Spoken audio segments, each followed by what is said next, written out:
Amendment Bill, National Assembly Bill number 10 of 2021, will get underway. This debate is for the second reading.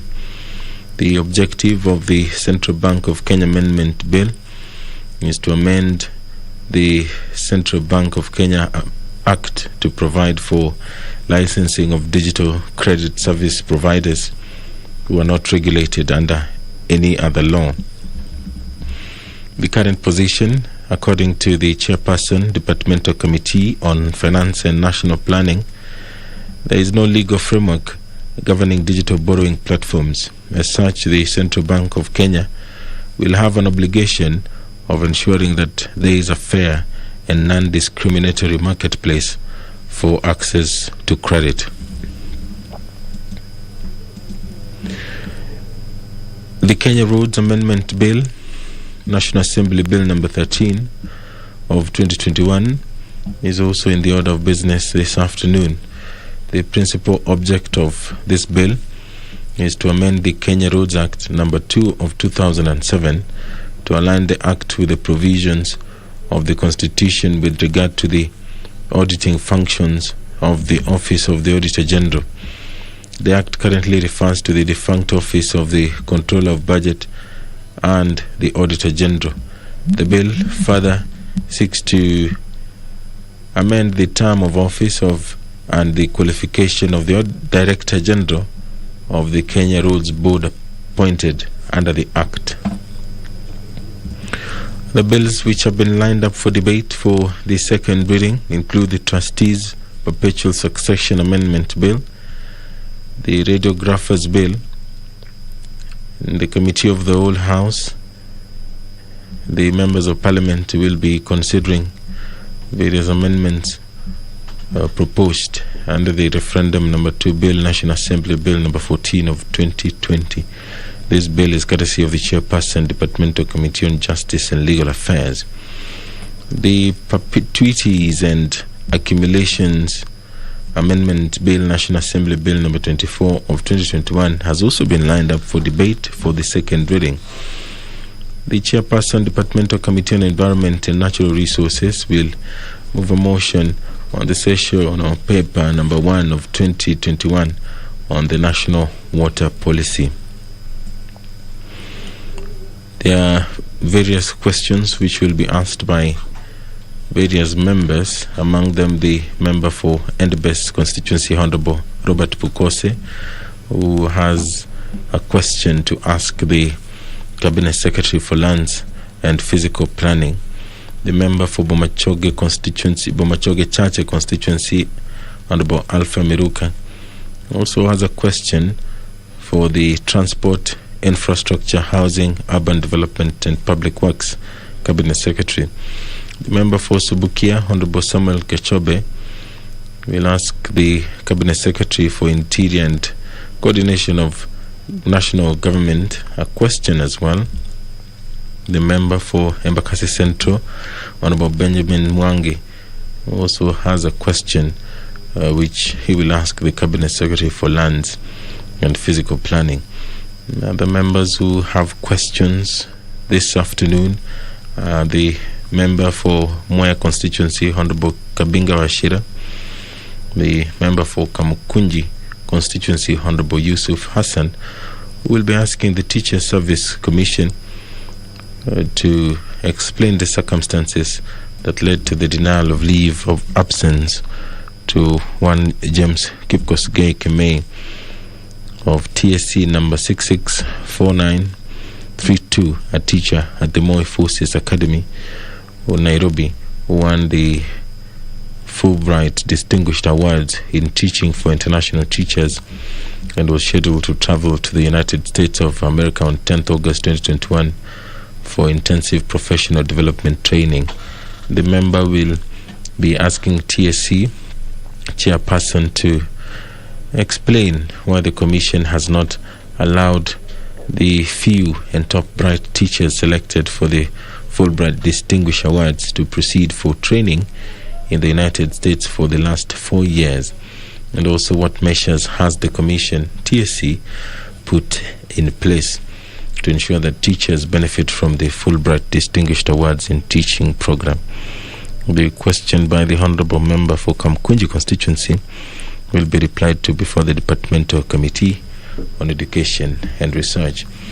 If you're just joining us, we are expecting the business of the National Assembly to commence anytime soon. Yes, there is some activity at the door. I'll hand you over for this live broadcast, which has been brought to you by the Parliamentary Broadcasting Unit in conjunction with the Kenya Broadcasting Corporation. My name is Edward Kabasa. Enjoy your viewing.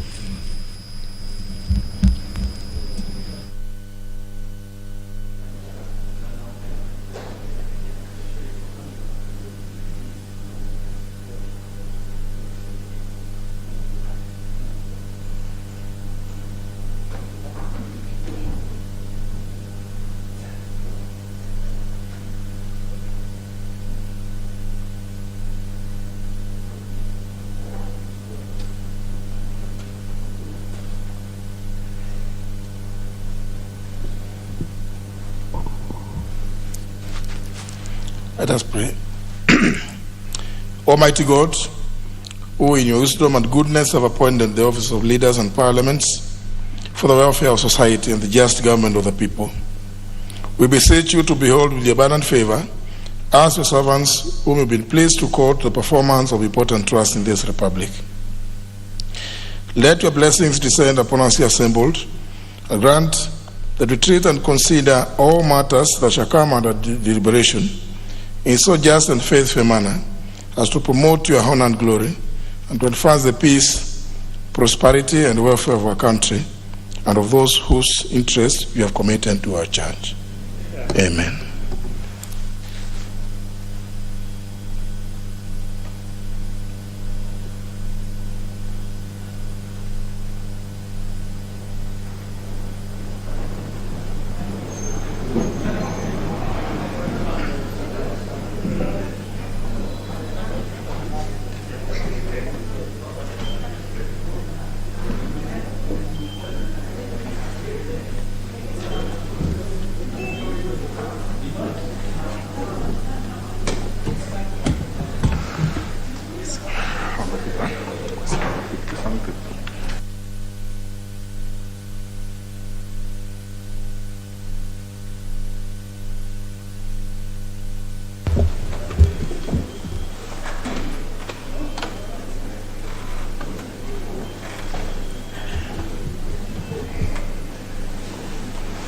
Guess that.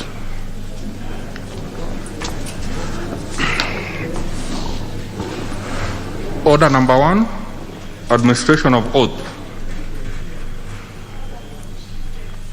Order number 2, communication from the chair. Order number 3, messages. Order number 4, petitions.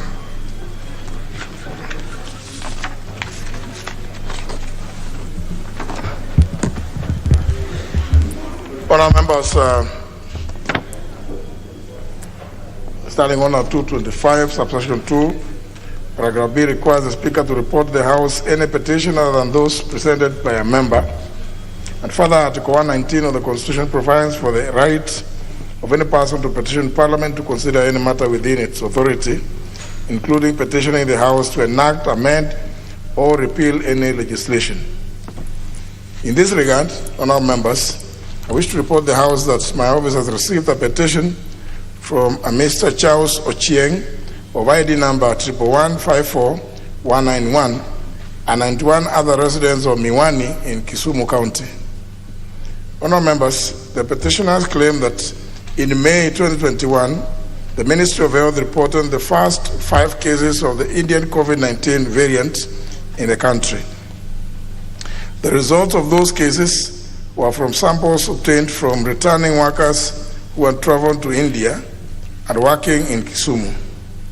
The petitioners aver that the 5 persons were employees of Kibos Sugar Factory who continued to work at the factory despite the danger they posed to their colleagues and the community at large.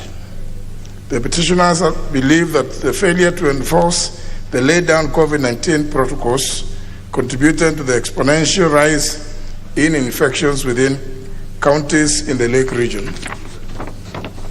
Honourable members, the petitioners state that in the recent past, several cases of COVID-19 continue to be reported in Kajulu and Chiga, areas within Kisumu East constituency, which are home to majority of the employees of KBC Sugar Factory.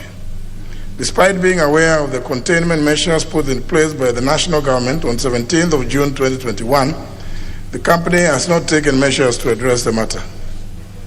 The petitioners therefore pray that the National Assembly intervenes by conducting an inquiry into the allegations that negligence on the part of the Department of Immigration resulted in the rise of COVID-19 cases, and that the management of KBC Sugar Factory should be held responsible for contributing to the spread of COVID-19 in the Western region.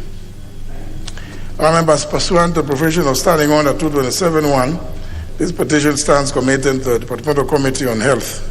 The committee is requested to consider it and report its findings to the House and the petitioners in accordance with Standing Order 227, subsection 2. I thank you.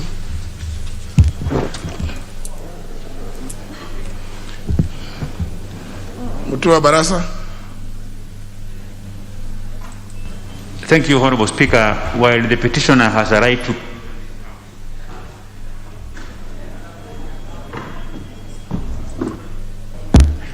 Thank you, Honorable Speaker. While the petitioner has a right to bring the petition before this House, but I don't think if the immigration officers are to blame, because the immigration officers will always act on the existing laws and the regulations, and I hope that the committee will try to find out and direct that matter to the Ministry of Health, because they're the one who are responsible for reviewing the protocols, even including blacklisting countries that have serious cases of COVID-19. So I support the petition, but I don't think if the immigration officers are to blame, but rather the Ministry of Health. I thank you, Honourable Speaker.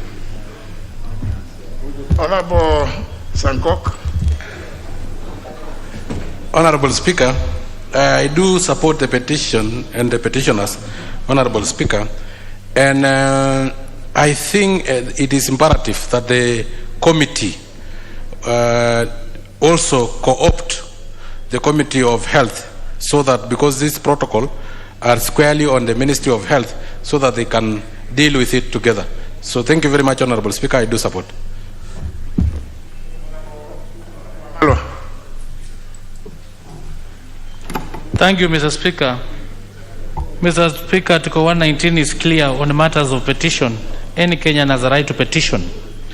But looking at the seriousness of this matter, Mr. Speaker, the issue of the Indian variety, Indian virus, the variant, If there is any positive correlation, that is the most important thing that they must be able to look at. And as my colleagues have said, Mr. Speaker, it touches across the committees, both Committee of Health, and when you talk about immigration, Mr. Speaker, this is the committee, I think, of security. And before you travel, Mr. Speaker, it's now a requirement. And this is the international protocol now, that first you must get a negative test of COVID-19. And once you get it, if you are traveling, then they post your results there. So the question is, the people who might have come from India, Mr. Speaker, and they were allowed in this country, of course, the immigration is liable, because anybody that travels, you must have a negative COVID test, which must be 48 hours to traveling. In other jurisdictions, they are talking of 72 hours. So in any case, if there was any professional negligence, Mr. Speaker, and anybody went contrary to the Ministry of Health protocols, I think this is a serious matter that action must be able to be taken.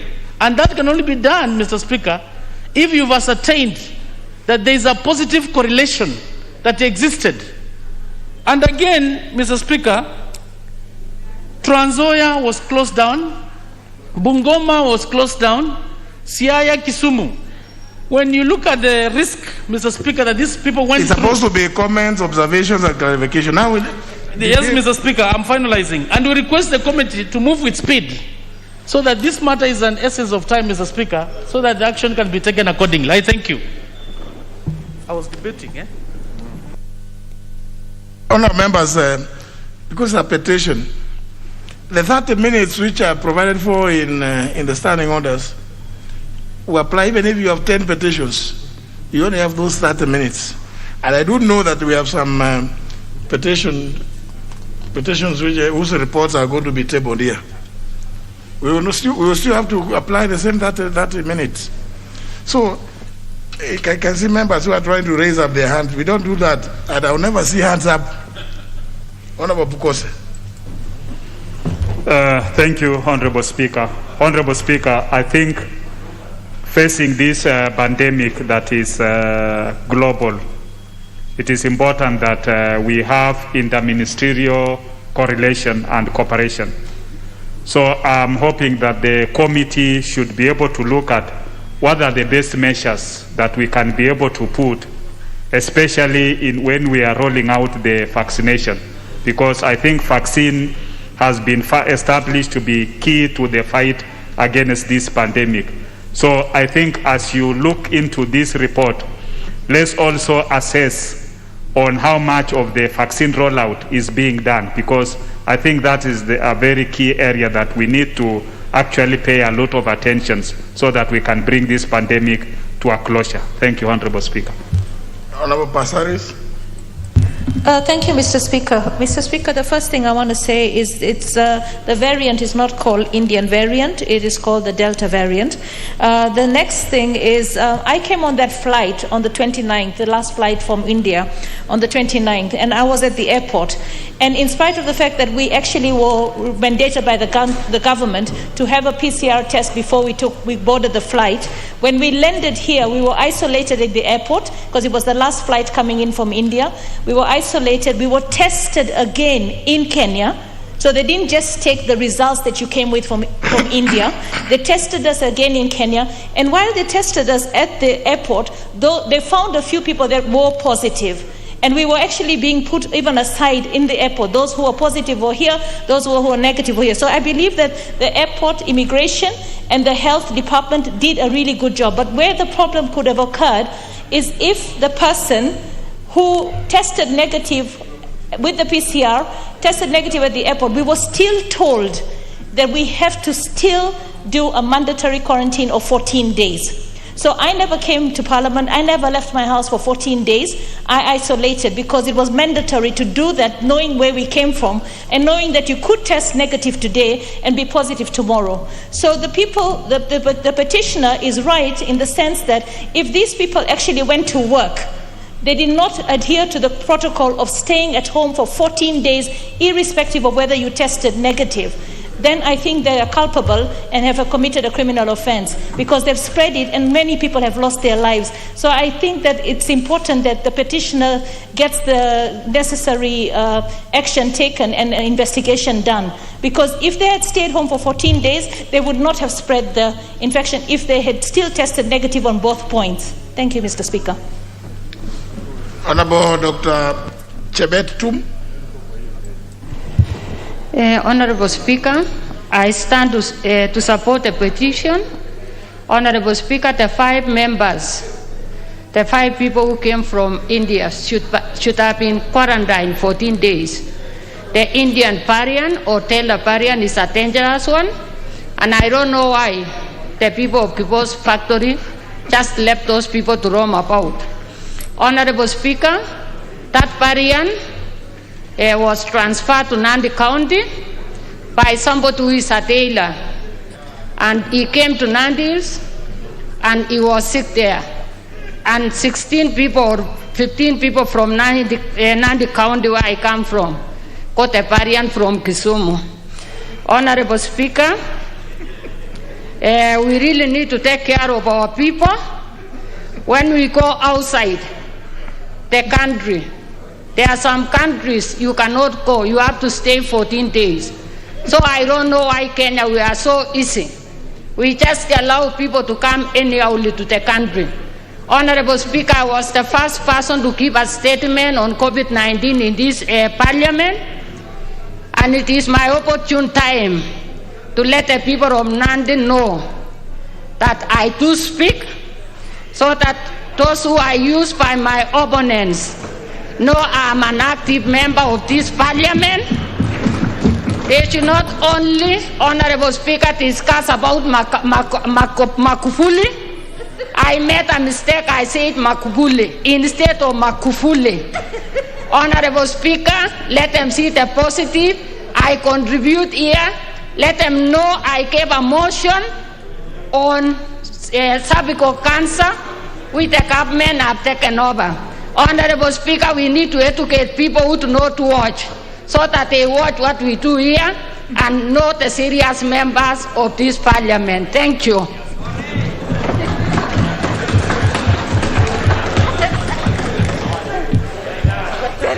Member for Emuaya.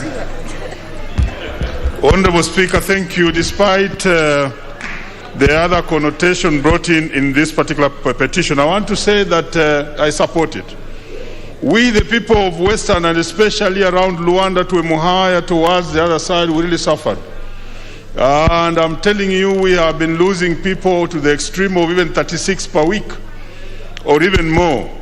And this was exacerbated by the meeting that was in Kisumu, was it Madaraka or whatever it was. Honorable Speaker, we have suffered because of Delta. Because originally our areas had been fairly safe, but finally we were attacked by the Delta. So let the immigration, or whether it is health, or whoever it was, be investigated and held liable for having allowed this Delta thing to arrive right from Kisumu. Then we suffered collateral damage as neighbors. Thank you, Honorable Speaker. We suffered. Member for Makueni. Thank you, Mr. Speaker. Mr. Speaker, I support the petition and also wish to say that as a committee of delegated legislation, we approved the law or regulations which are to be followed on COVID. But, Mr. Speaker, the question is, who is really implementing?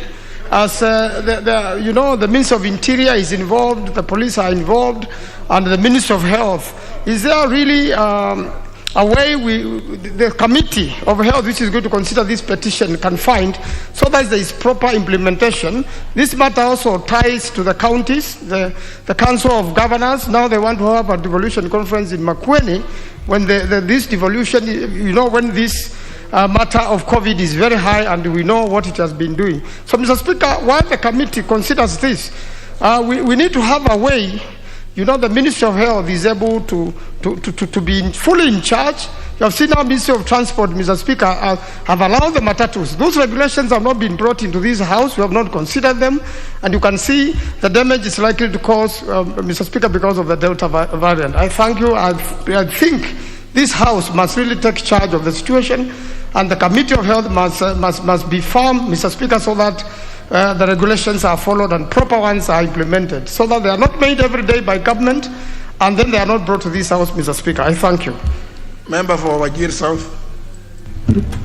Thank you very much, Mr. Speaker. Mr. Speaker, the petition is well valid as far as I'm concerned. It is an issue that really has put us into a serious situation. Wajir South last week has lost, particularly Habaswein sub-county, has lost about 7 elders because of this variant, and many other are currently in ICU. It is a challenge, it is an issue that we really need to address head on, but the petitioner is validly arguing the case that this is an issue that must be taken as a national matter. And therefore we mourn, as we mourn those people that we lost throughout the years, that COVID has been here, but the variants are getting more serious. And I would have gone into scientific matter, but this is just a matter of comment. But the variant, the genome in itself, is something that is quite changing rapidly, and it is actually going across the country. So this pandemic situation is really becoming a serious matter, and the Ministry of Health needs to get into its acts, and therefore there is a lot of loss of lives that's happening. Thank you very much, Mr. Speaker. Leader Minority. Mr. Speaker, thank you. Let me also support the petitioners, Mr. Speaker, in their petition. But, Mr. Speaker, the concern that what should concern us as a country is why we are so generous into allowing our space, even when it is very clear that there are certain countries we should be put in the red. Like when this variant erupted in India, Mr. Speaker, everyone expected that this country should have put in place stringent measures to deter or stop a possibility of people traveling from India and bringing this dangerous variant to our country. When listening to my sister Pasaris, you realize that they were being put, those who are positive this side, negative this side, Mr. Speaker. But you traveled in the same plane, and this thing takes about 14 days. It can be in your body for many days.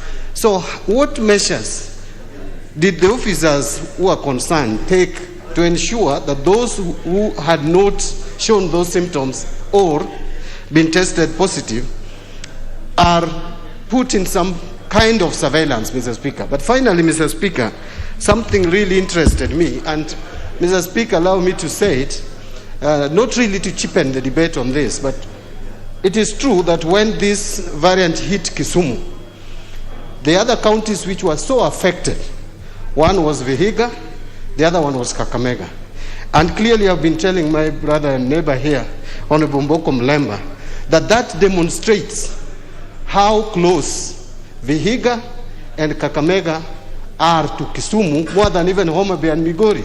So when any project is carried out in Kisumu, Mr. Speaker, it's evident that it benefits Vihiga and Kakamega more than even Homa Bay and Migori. And that is why when there's a disaster like this, they equally share in that disaster more than Homa Bay and Migori would. So, Mr. Speaker, next time I want to advise my colleague to tell his party members who are always complaining when projects are being implemented in Kisumu, that those projects benefit Vihiga and Kakamega more than they benefit Homa Bay and Migori, Mr. Speaker. Thank you, Mr. Speaker. Member for Kabuchai. Thank you, Mr. Speaker. I want to take my time, Mr. Speaker, and support this petition. And Mr. Speaker, I want this country to know, Mr. Speaker, that a man can never step in a river twice, Mr. Speaker. If he does, he's a different man in different waters, Mr. Speaker. We know very well, Mr. Speaker, that the first train came from India, Mr. Speaker. How it moved into this country, Mr. Speaker, we didn't take much concern. Now we also knew that the second one, Mr. Speaker, the Delta variant, was still in India, Mr. Speaker. We have taken no steps. It is here with us. Mr. Speaker, the required department which will have done this should be investigated, Mr. Speaker, very well, and actions be taken. Thank you, and I support, Mr. Speaker. The petition is committed to the Parliamentary Committee on Health to deal as appropriate. Honourable members, I know you either have a card and you know how to use the gadgets, you know what are intervention buttons. If you don't know, please just take some few minutes to you be educated by the staff. Or you ask your colleague, don't just keep raising your hand up. We don't operate through hands here. Just intervention if you want to speak.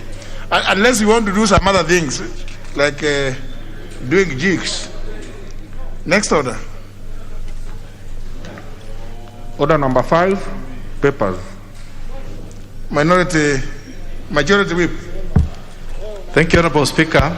Honorable Speaker, on behalf of the Majority Leader, Honorable Speaker, I beg to lay the following papers on the table of the House today, Wednesday, August 11th, 2021, this afternoon sitting. 1. Reports of the Auditor General and financial statements in respect of the following institutions for the year ended 30th June 2019 and the certificates therein. A. Kenya Copyright Board. B. Kenya European Union Partnership for the Implementation of the National Strategy for Counter-Violent Extremism in Kenya. C. National Crime Research Center. And D. Kenyatta University. 2. Reports of the Auditor General and financial statements in respect of the following institutions for the year ended 30 June 2020 and the certificates therein. A. Masinde Muliro University of Science and Technology, and B. Kenyatta University. Thank you, Honorable Speaker. Chairperson, Departmental Committee on Finance and Planning. Thank you, Honorable Speaker. Honorable Speaker, I beg to lay the following papers on the table of the House. Today, Wednesday, August 11th, 2021. Reports of the Departmental Committee on Finance and National Planning on its consideration of 1, the Poverty Eradication Authority Bill, National Assembly Bill, number 13 of 2020, and the Tax Appeals Tribunal Amendment Bill, National Assembly Bill number 19 of 2021. I thank you, Honorable Speaker. Very well. Next, the Chairman, Departmental Committee on Administration and National Security.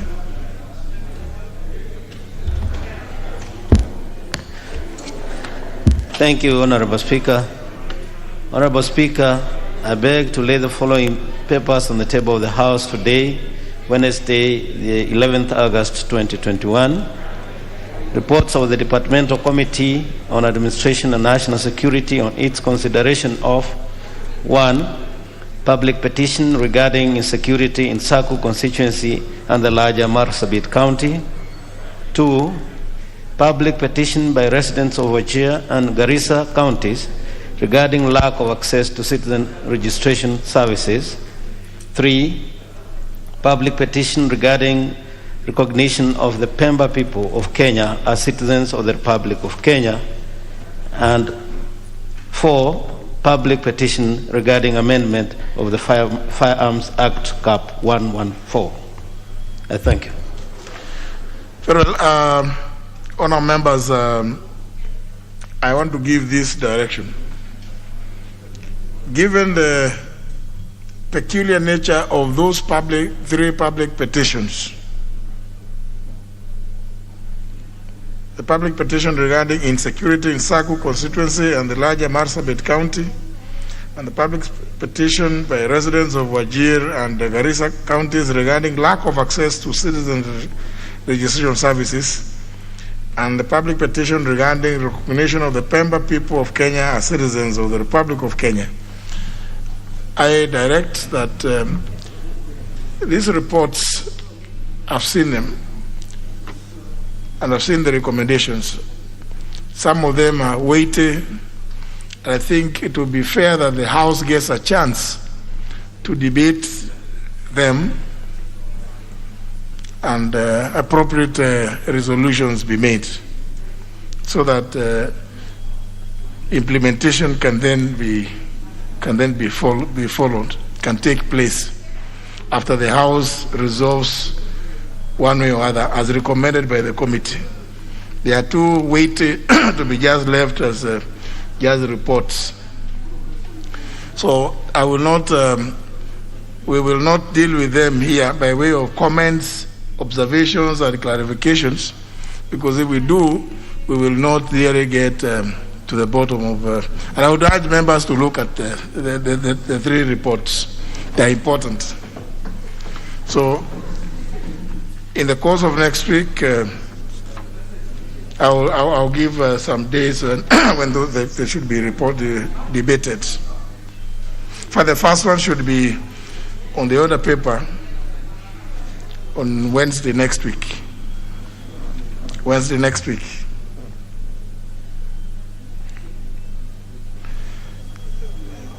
The public petition regarding amendment to the Firearms Act, I think that report can be forwarded in the usual manner. The next is a report by the Chairperson Select Committee on Members and Member Services and Facilities. The Honorable Machogu. Thank you, Honorable Speaker. Honorable Speaker, I beg to read the following paper on the table of the House today, Wednesday, August 11th, 2021. Report of the Select Committee on Member Services and the Facilities on establishment of a Parliamentary Health Services Unit. Thank you, Honorable Speaker. Very well. Next order. Order number 6, notices of motion. Honorable Machogu. Thank you, Honorable Speaker. I beg to give notice of the following motion. that this House adopts the report of the Selected Committee on Member Services and Facilities on establishment of a Parliamentary Health Services Unit, laid on the table of the House on Wednesday, August 11th, 2021. Thank you, Honorable Speaker. Next order. Order number 7, questions and statements. First segment being questions. First question by the member for Endebess, the Honorable Pukose.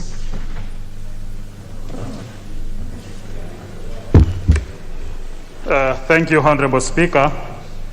Honorable Speaker, I stand to ask question number 287 of 2021 to the Cabinet Secretary for Lands and Physical Planning. 1. Could the Cabinet Secretary explain the circumstances that led to the formation and gazettement of a task force by Trans-Nzoia County Government to look into issues affecting public land, and was the action carried out in accordance with the provisions of the National Land Commission Act? 2. Could the Cabinet Secretary also explain the criteria used in the appointment of members into the said task force and confirm whether factors including regional, gender, and persons living with disabilities were taken into account as required by the Constitution of Kenya? 3.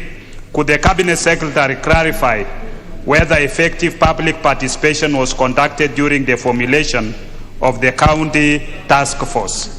And 4, could the Cabinet Secretary explain whether the procedure and conditions set out in the National Land Commission Act for formation of such task force were adhered to? And if not, could the national government consider nullifying the exercise with a view to ensuring that the correct procedure and criteria is followed by the relevant government institutions in formulation of future task forces? Thank you, Honorable Speaker. To be replied to before the Departmental Committee on Lands. The next is by the member for Bomachoge, the Honorable Alifa Miruka.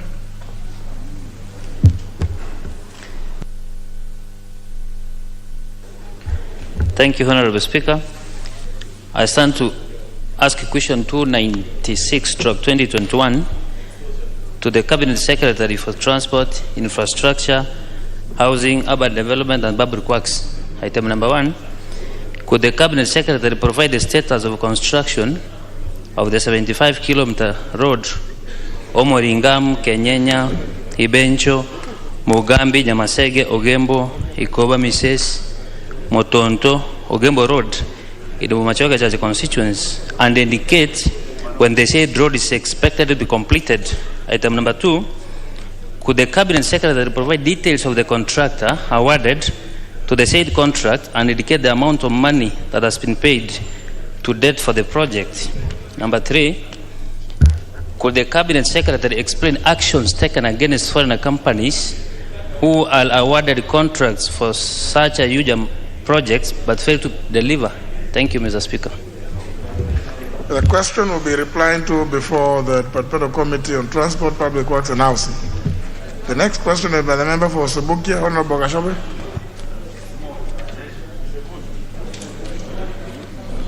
Thank you, Honorable Speaker. I like to ask question 297/2021 to the Cabinet Secretary for Interior and Coordination of National Government. 1. Could the Cabinet Secretary explain why 4 police posts in Subukia constituency, namely Bogoine Police Post, Kwagitao Police Post, Sidai Police Post, and Magomano Police Post, were closed down? 2. What measures has the ministry put in place to curb insecurity and guarantee security to the residents of Subukia constituency, considering that cases of insecurity are on the rise since the closure of the said police post? 3. Could the Cabinet Secretary provide timelines for the reopening of the said police post? Thank you, Honorable Speaker. To be replied to before the Departmental Committee on Administration and National Security. Next question by the member for Embakasi Central, Honorable Benjamin Mwangi. Thank you, Mr. Speaker. I rise to ask question number 315 of 2021, directed to the Cabinet Secretary for Arts and Physical Planning. Number one, could the Cabinet Secretary explain the procedure that was employed by the government to allocate Commonwealth Estate Land Development Project to the then Kenya Building Society, which later transformed into Housing Finance Company Kenya Limited, HFCK, in 1996 in Komorok Ward, Ebaka Central constituency, and further provide the current status of the project. Number two, could the Cabinet Secretary confirm the total acreage of land that was allocated to the said company, considering that approximately 3/4 of the total land in Komorok Ward in Abakasi Central constituency is occupied by HFCK. Number three, could the Cabinet Secretary further confirm the total size of part of the said land that was reserved for public use and social amenities such as schools, playground, health centers, police station, and social halls, among others, and provide details of such land indicating actual location, total acreage, LL numbers, and title deeds, if any. Thank you, Mr. Speaker. Question will be replied to before the Departmental Committee on Lands. Next question by the member for Mwea, Honorable Kabinga Washira. Thank you, Honorable Speaker. I stand to ask question number 317 of 2021, directed to the Cabinet Secretary for Lands and Physical Planning. And Honorable Speaker, number one has an error. I'll read it in the correct form. One, what is the status of ownership of a parcel of land measuring approximately 1.75 acres, originally preserved for the construction of a cattle dip at Difathers Township in Mwea constituency, Kirinyaga County, which has allegedly been illegally acquired by private developers? Two, could the Cabinet Secretary clarify whether the original acreage of the same land has been altered and provide the current acreage on the ground? Three, could the Cabinet Secretary also clarify whether there has been any attempt to subdivide the said parcel of land, and if so, who are the intended or actual beneficiaries? And four, what steps is the ministry taking to ensure that the said parcel of land is preserved for the community and utilized for the intended purpose, and further, that a title deed of the land is issued? Thank you, Honorable Speaker. Question will be replied to before the Departmental Committee on Lands. The next question is by the member for Kamukunji, the Honorable Yusuf Hassan, who has written to request that it be deferred to some later dates, and that request has been acceded to. So question is deferred.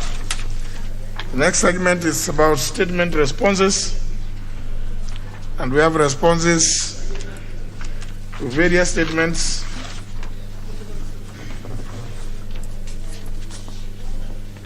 Honorable Dwelle, point of order. Speaker, thank you very much for indulging me. Speaker, I want to thank the chair of the Committee on Security. He has tabled the report on my petition on double registration. And the Speaker, I also want to apologize for coming late.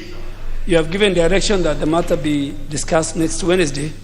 And Speaker, I really wanted the chair before Wednesday. There was a task force which I sought in my statement, which led to this matter done by government. If we could have the task force report before then, so that as we debate this matter, we can also get what the government, which they have recommended. They are saying that must be adopted. The task force that included the National Bureau of Registration, the National Government Administrative Officers, the elders, and the Immigration and National Intelligence Service. That report, it was a public task force used taxpayers' money. I'll be very happy, Mr. Speaker, if that can be availed to the House. But thank you for that direction. Very well. Fortunately, the chair of the Committee on Administration and National Security is the one who is going to make responses to all the statements. Maybe he could also address that point. Honorable Mwadi.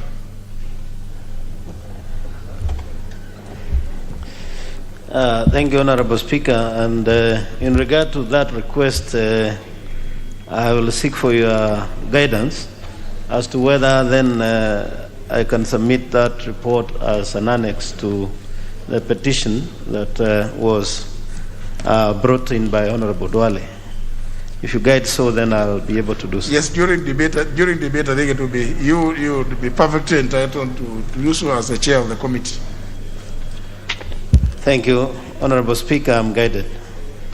Then, Honorable Speaker, I have responses to 4 statements. So, if you indulge me, I could start. Yes. Thank you. The first one, Honorable Speaker, is the response to a statement sought by Honorable Paul Mwirigi, MP, Igembe South constituency, who requested, among other things, to be informed of the following.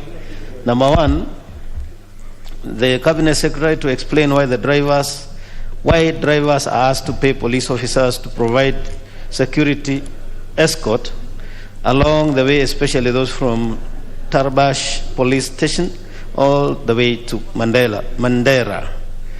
The second is to explain why KPR's reservists are allowed to erect roadblocks along Maua Wajir Mandera Road. And third is to explain what measures that have been put in place to make sure that drivers are offered police escort on the way to Mandera and back.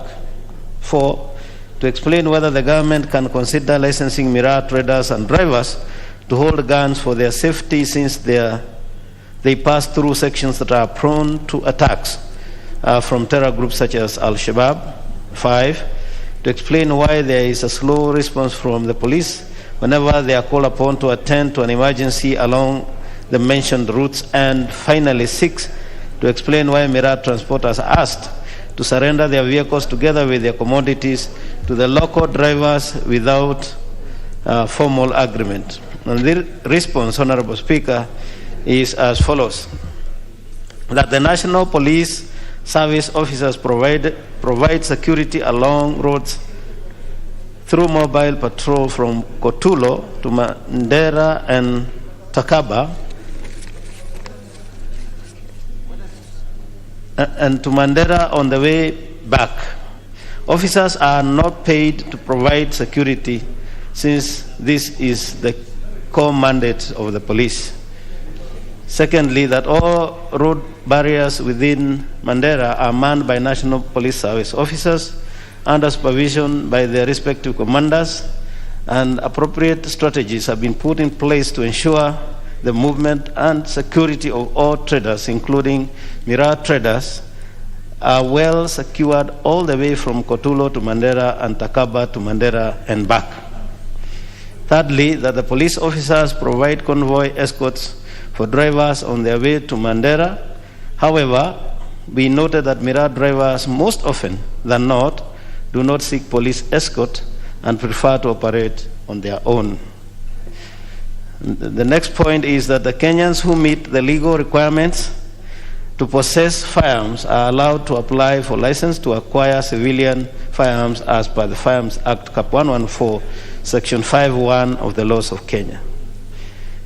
And finally, Honorable Speaker, is that whenever an incident is reported, police officers act on the same promptly despite the communication challenges in the area.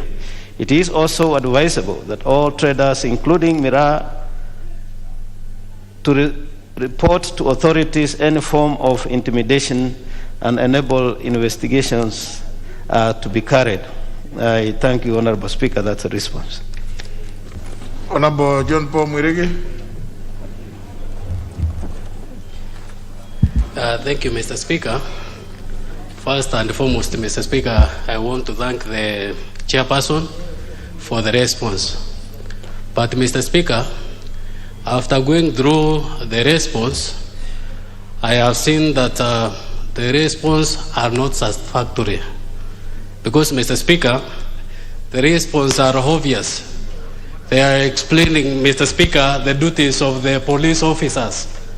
But the CS, Mr. Speaker, did not go to details to the questions which I had asked, because they are not responding the way I had asked those questions. For example, question number 1, I was asking why the drivers are asked to pay the police officers in order for the escort to be provided.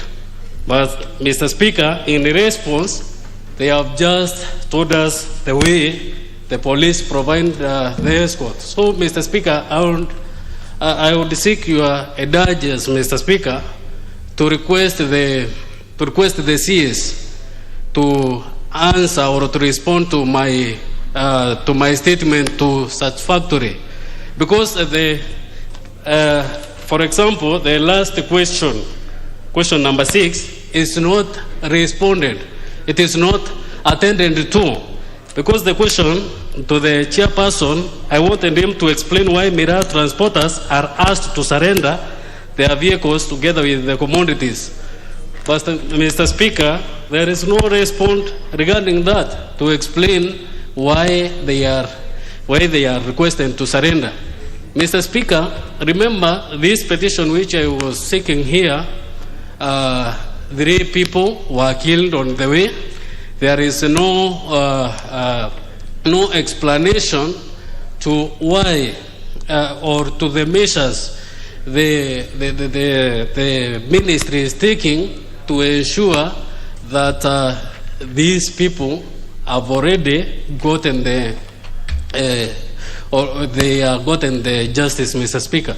So I would like to request from you to request the chairperson to go back to the CS to be provided with the satisfactory, Mr. Speaker, response.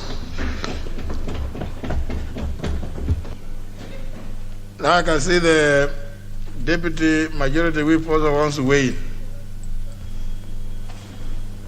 Mr. Speaker, if you listened to the response by the chair, you will find there is a serious discrepancy between what was sought and what he has responded to.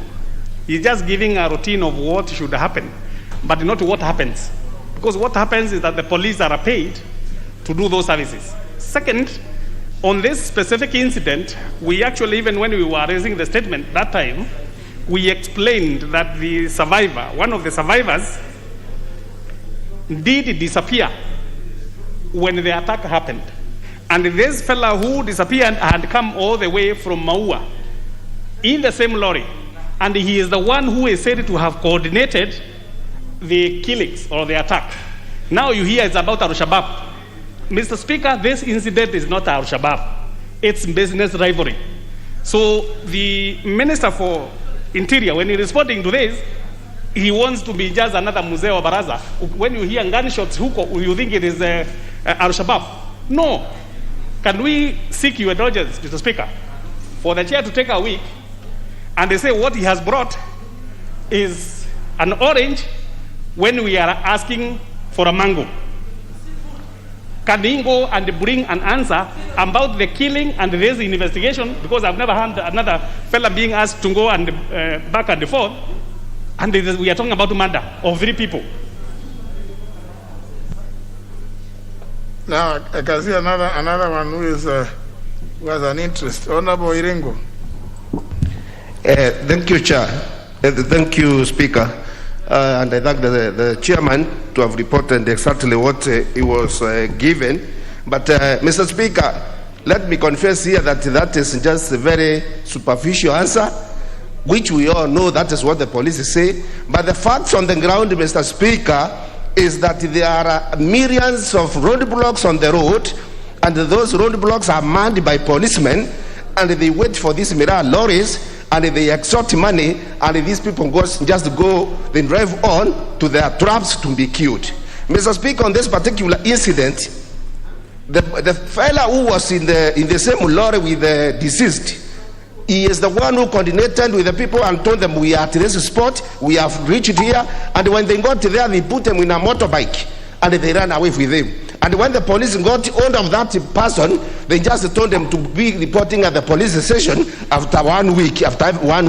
But they have not arrested him, and he is the one who was coordinating with the others. Mr. Speaker, the lady who survived the Kaweria, she was trapped in the vehicle from midnight to 9 in the morning when the others were already rotting outside there. They had been shot and the police had not come. And the Kaweria herself confessed, and she talked to me and she told me that those people, when they came, they started looking for that man who was in the vehicle, and they put him in a motorbike and she saw it. And he reported that one in Maua police station.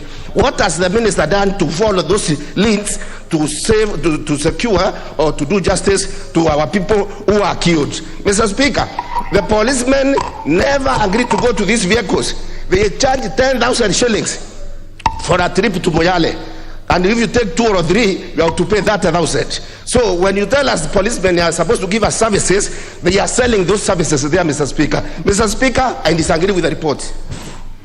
Now, the honourable members, I think sometimes these matters are best dealt with by way of questions as opposed to statements.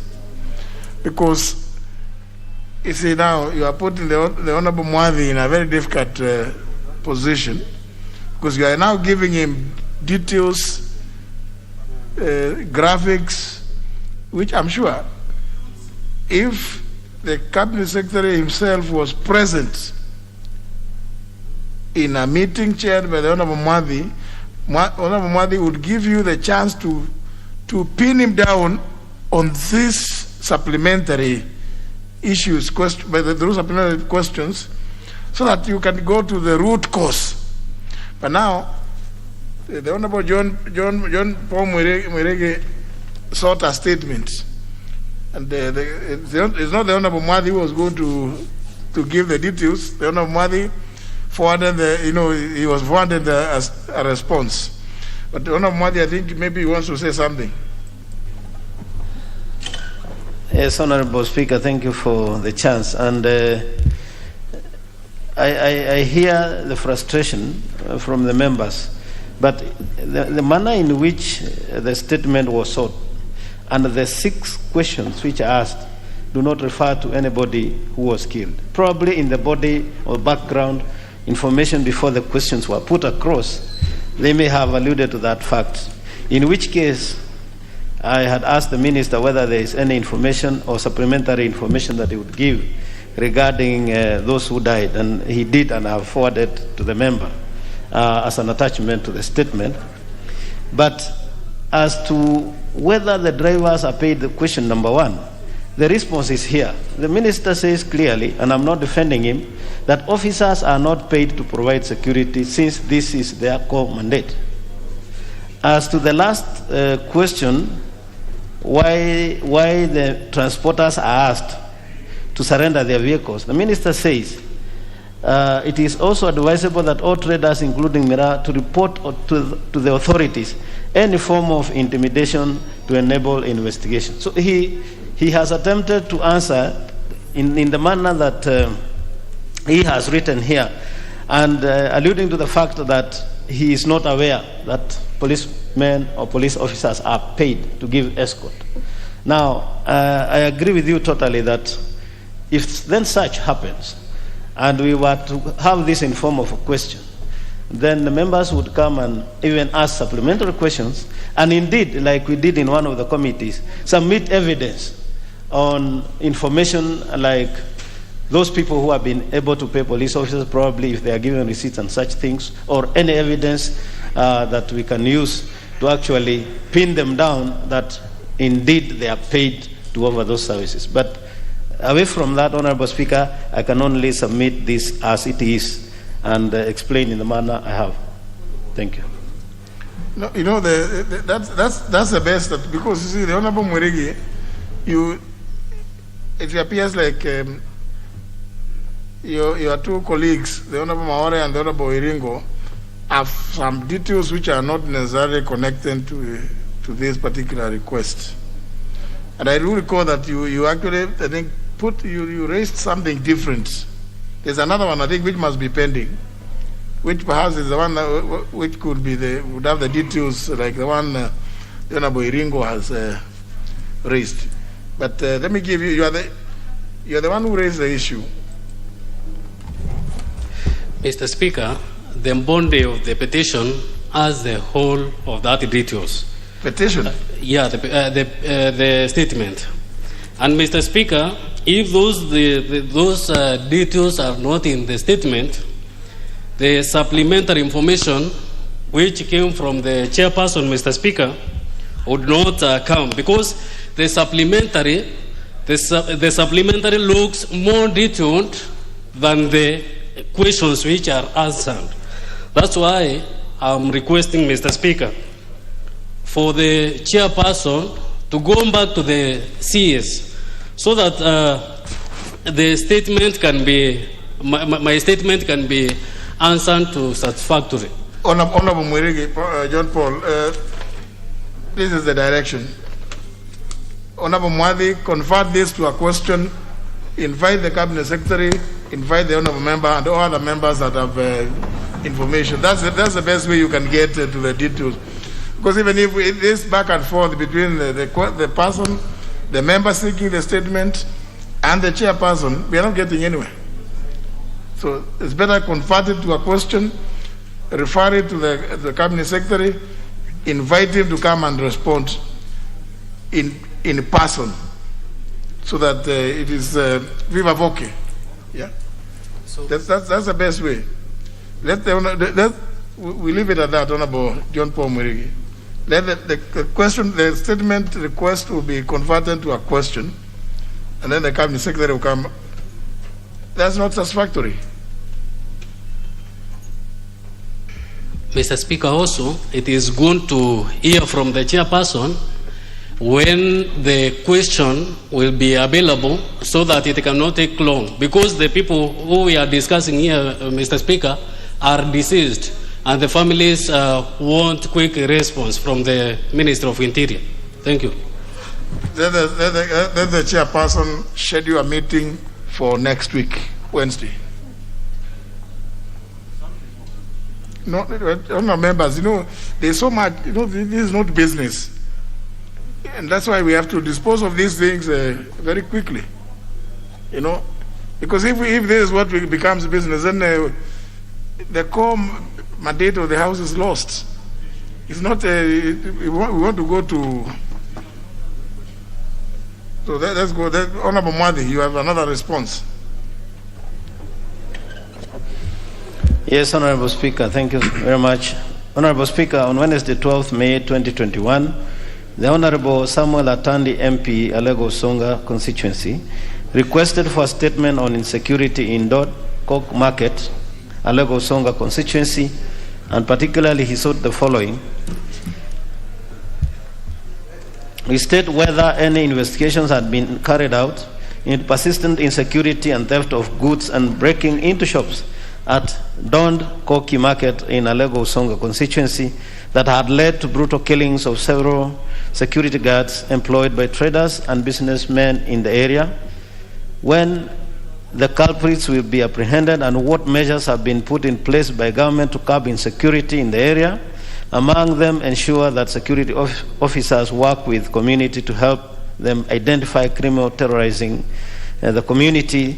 3, could the government consider enhancing security personnel at Karemo Assistant County Commissioner Office, which is the nearer police base, and ensure the officers embark on night patrol? And finally, to explain whether there is any role played by the local administration officers in these insecurity incidences, and if any, what action will be taken against officers involved. Which response, Honorable Speaker, is as follows. That on the night of 27th and 28th November 2020, at a known time in Bondi Baragul Market, one watchman by the name Amos Razier, a Maasai male adult aged 25 years from Tanzania, was murdered inside an incomplete building structure by unknown attackers. Police visited the scene and confirmed that the deceased had sustained a deep cut on the head and had a temporary permit to be in Kenya. Investigations were commenced by police file number 638/64/2020. No arrests have been made. Case pending under investigations.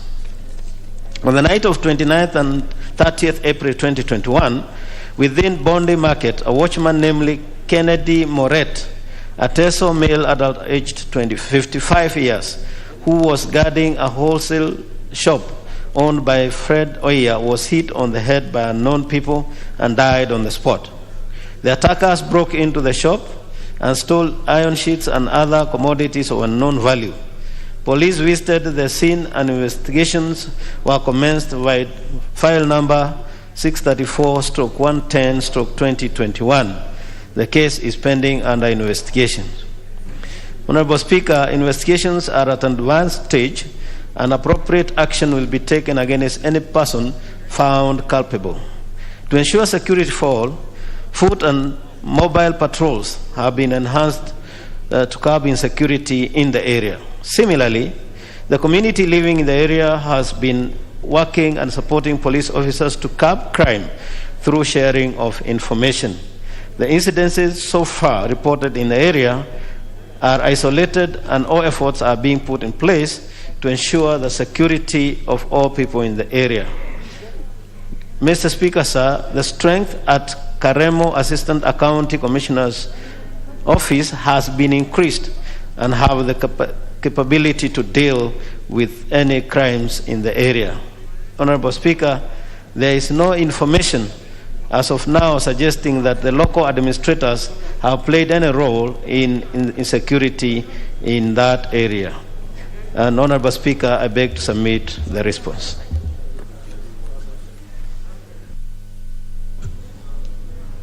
Honorable Atandi, you don't know how to use the gadget. Please press the intervention button. Intervention button. Yes, that's okay. Thank you, Honorable. Thank you, Honorable Speaker. Honorable Speaker, let me begin by thanking the chair for security for the answer that we have received. But Chair, I want to say that immediately this issue was raised, the Ministry of Interior attempted to answer to some of these concerns by putting a few police officers to undertake patrols in the area. But I was surprised that in the month of July, because this response was given to me in the month of June, in the month of July, these arsonists again attacked the area and burnt about 6 homes. And again, that is another issue which has happened in the area. So I want to challenge the chair that even though the answer says that this issue was isolated, it was not, because in the month of July, that has happened. Secondly, Chair, it is very fashionable for the CS Interior to say that there is investigations which is going on. But when you look at it, once answers are read here, the story dies. And we have not even been told to date who are the people who are involved in this initial case which I reported here, which is being answered here. So I think what we need to do, Chair, is that, Honorable Speaker, is that you need to help us so that the CS for Interior is really answerable and is able to give us answers. We cannot have a police or a CID that does not arrest and investigate and arrest criminals when these issues occur. Because there is nobody who has been arraigned in court, there is nobody who has been arrested, and the police is involved in, in what I call, what they're investigating this thing forever. And these criminals continue to come back, and they continue to cause more harm and more damage to our people. Right now, this has been one of the most vibrant trading centers in that sub-location. Right now, there's no business person who is interested in opening even a shop in that area. So the insecurity in that area is going to cause us, that area to become, a ghost center. Unfortunately, you are making this a debate. I know. That's why, honorable members, and I don't know, I still find a number of you still hesitant. That's why the former system, which used to allocate only 1 hour, 2:30 to 3:30, then you go to business. Because the people responsible would be here in the House to respond. What you are saying, Honorable Atandi, now, you can lecture the rest of us here, that nobody is willing, no, but what do you expect the chair of the committee to say, how in response? Yet, you chose the route of a statement. Now, you are saying that the chair should do this, the chair should do the other. But since it is a request for a statement, the only thing that the chair will do is to take it to sender, isn't it? To the person to whom it is destined. Can you respond? Chair. So, Honorable Atandi, this lengthy discourse is not helpful at all, because you chose the route of a statement. You should just say that you are not satisfied with the statement. The rest now you can leave it to your maker. I mean, because this is just jazz. It's not helping, Honorable Atandi. I can understand what you are doing is you are addressing your constituents. But now, are we going to sit here now, and we are not the constituents, to listen to you address us, that nobody wants to invest there now? And now, on a weekend, what you are saying would make a lot of sense out there in the village, in this market. But now here, you say the statement is not satisfactory, and then we move on. If you want, you can request that a better one be brought, but it will come from the same source. Okay, Chair. Honourable Speaker, what I'm saying is that the response is inadequate, and I'm just trying to explain that even though in the response it is very clear that the CS is saying that the investigations were being done, it is now 2 or 3 months before anybody is arrested. So I don't think that is really something which is out of context. But anyway, I want to say, Honourable Speaker, that I agree with your direction, and I want to say that the statement is not satisfactory because it is actually a complete lie. There's nothing that has been done to this effect on the ground. Yeah, what does the chair you've had is a complete lie. Now you say it's a complete truth. Where do you go from there? Honorable Speaker, what I have read... This house and the other house are fully seized with authority constitutionally to address this problem by looking at Article 152 of the Constitution. Sort out this problem, you guys, you members. I mean, because if the Honorable Mwali was the Cabinet Secretary for Internal Security, and you challenge him in the manner that you have, everybody would hear. And I will also be available to direct that go and bring a more satisfactory answer. But now, what do I tell you? I tell him to go and bring a more satisfactory answer from where? You still go to the same CS, because he doesn't sit in the executive. And you will begin now. Let's hear now from the Honorable Mwali, the chair of the committee. Honorable Speaker, I don't know what the honorable member is saying is a complete lie. Whether he's saying I didn't read what I was given by the Cabinet Secretary. But what I want to confirm is that I read word for word, comma for comma, full stop for full stop, what I was given or what was submitted by the Cabinet Secretary. If there is any lie on the ground, I don't lie there in the ground. I don't know where the ground is, but I have brought it as it is. And I think, Honorable Speaker, you are guiding this House properly. That probably is a time you don't even start asking for statements.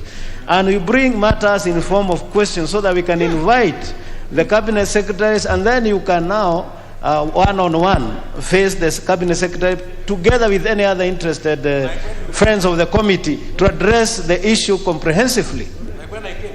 So, Honorable Speaker, I can only state what has been given to me, and I have no facts on the ground. I am not in charge of the police officers on the ground, not the ACCs on the ground.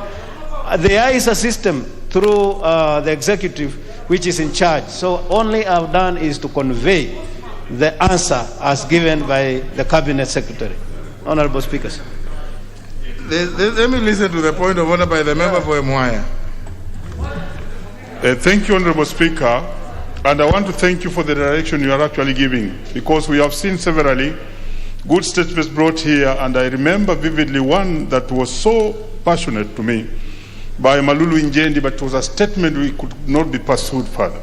So we are really actually changing to go to questions. But I want to inform you, Honorable Speaker, that even the questions, when we ask them, that particular minister does not answer them. Last week, this document was read here, and you remember I had complained about the same scenario the other time. And this time we were given a paper which showed which time the MP should come for his particular question. So I came much early, Honorable Speaker, at 9, and I was told, no, your question is at 2. Went to do my business, came back at 2. No person was available to answer this question. I called the clerk because the number of the clerk was on this paper, which I'm holding here, Honorable Speaker. And the clerk said they had got information just an hour to 2 that the minister was not coming. So there's a much deeper problem with that particular department of the Ministry for Interior. And it's high time, Honorable Speaker, directed that the minister be told to also come and answer those questions as we go the direction of questions. Thank you, Honorable Speaker. No, members, but no, there's nothing to debate. See, the problem is you want to begin venting on this. Eh? No, it is not done that way. No, I mean, you be cry babies. Eh? You'll be crying to who? The Honorable Mwadi has told you that he doesn't know what is on the ground, which is the truth. The person who knows what is on the ground has given that response. Because, and that's why it's so, it's unfortunate. But there are several others from the same. Now let's hear this other statement now from. Is it the one by the member for Turkana East? Honorable Speaker, I have 2 more, and you realize that I have several. Even in the morning, I read 2 of them because I'm trying to clear the backlog, which has been in the committee. That's why I'm bringing them in these numbers. But I have 2 more. One which was sought by Honorable Dido Raso, and then the one for member for Turkana East constituency. Yes. So, Honorable Speaker, on Thursday, 8th July 2021, the Honorable Dido Raso, MP Saku, requested for statement on the militia attacks and killings in Saku constituency and Isiolo counties, and in particular sought the following, to be informed on the following. The powerful individuals cited to be involved in mobilizing, funding, and sustaining the militia attacks, and what efforts were being made to bring them to justice.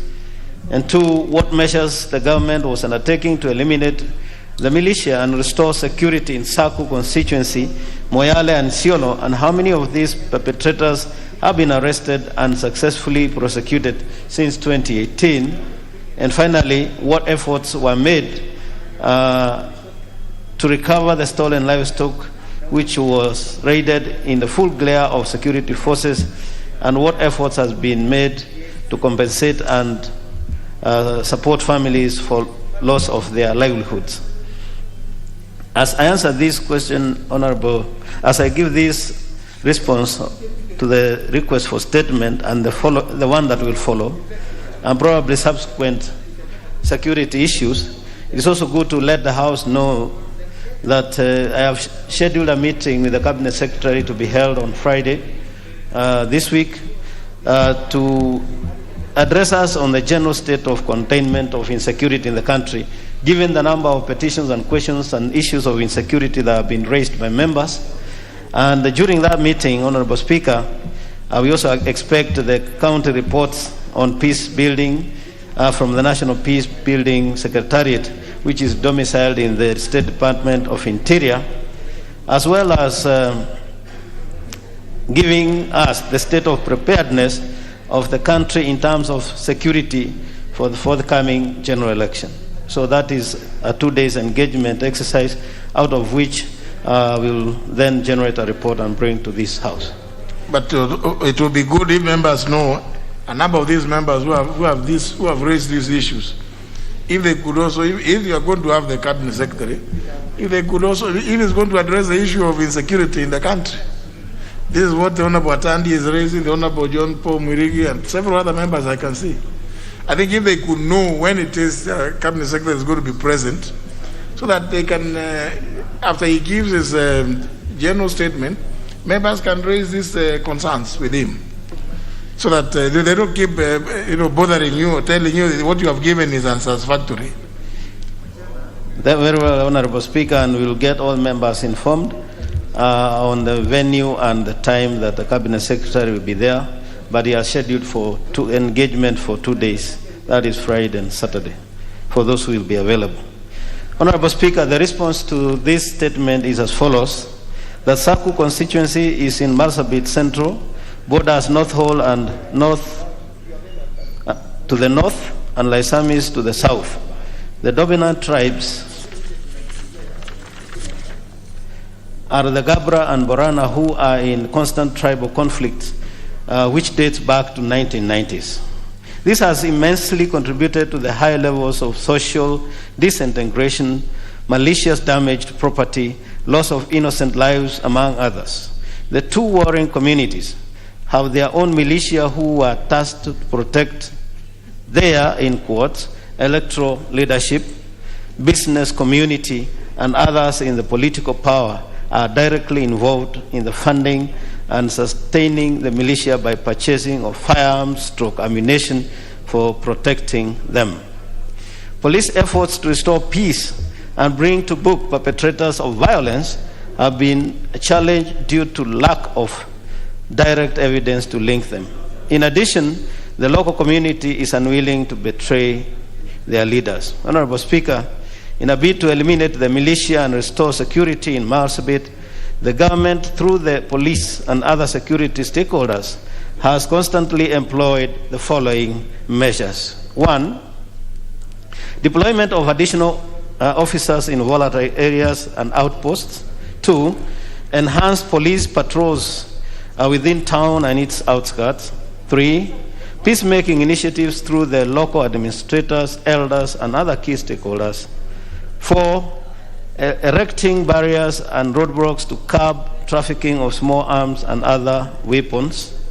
However, there is an urgent need for the disarmament exercise in Marsabit County to flush out militia who are in possession of illegal firearms. There are plans to deploy a detachment of special forces at the county level. Similarly, consideration should be made for the allocation of adequate resources and the deployment of specialized equipment like armored personnel carriers.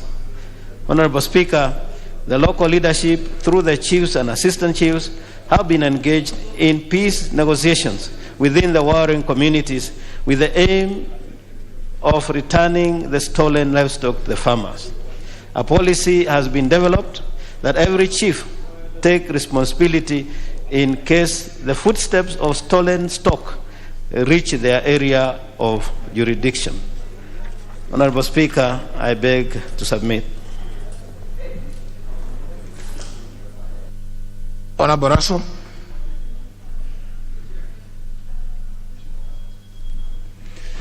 Thank you very much, Honorable Speaker. I also wish to thank the chairman.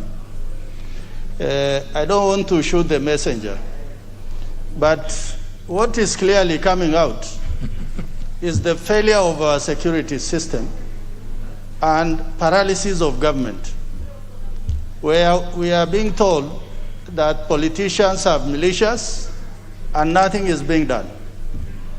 Honorable Speaker, I want to thank you for your immediate ruling that we need to debate the petition that I made on the floor of this House. I think during that petition, a lot of issues are going to come out. I also want to thank members of this committee who traveled to Marsabit, and they were able to listen to issues that were raised by different communities who live in Marsabit. And to a great extent, I think at the end of the day, the responsibility must lay somewhere. Kenya is not Somalia or any other failed state. In 30 years, I worked in KDF, and I know the capacity of this country to bring any issues under control fast and also viciously. But I think in this particular instant, my people have been failed by my government. But I will contribute during that report tabling so that some of the issues now we can bring it forward to the government apparatus and to see where things have failed and what should be done. I thank you, Honorable Speaker. No, but you see, the Honorable Judge Uganya, Honorable Raso is the one who sought the statement, or because of proximity? Thank you, Mr. Speaker, for the opportunity. And I want to join Honorable Raso in thanking Mr. Mamwadi for the response. Mr. Speaker, sir, as you very well know, and the nation knows, it's a serious insecurity problem in Marsabit. And Mr. Speaker, sir, I totally concur with my colleague Raso that it's because our government have failed to provide leadership and deal with the issue of insecurity that it has come to this level. Mr. Speaker, sir, now that this House is seized of this matter, I really hope during that debate we'll be able to come to the bottom of this problem. Mr. Speaker, sir, I also want to thank the President who took leadership in this issue and actually convened all the leadership of elected leadership of Marsabit County to State House to enable us to deal with this issue once and for all. Mr. Speaker, sir, I think the decision from this House and the resolution of this House, I strongly believe will bring lasting peace to Marsabit. I thank you. Well, I hope as many members as possible will have an opportunity to look at that report, because I saw it's a detailed report on that petition, so that also in debating, we debate it objectively, so that the resolutions that the House passes will be capable of implementation, failing which then the House can take the necessary action against whomever it is that is bound to implement the resolutions. The Honorable Madi, I think, give us the next one. Thank you, Honorable Speaker.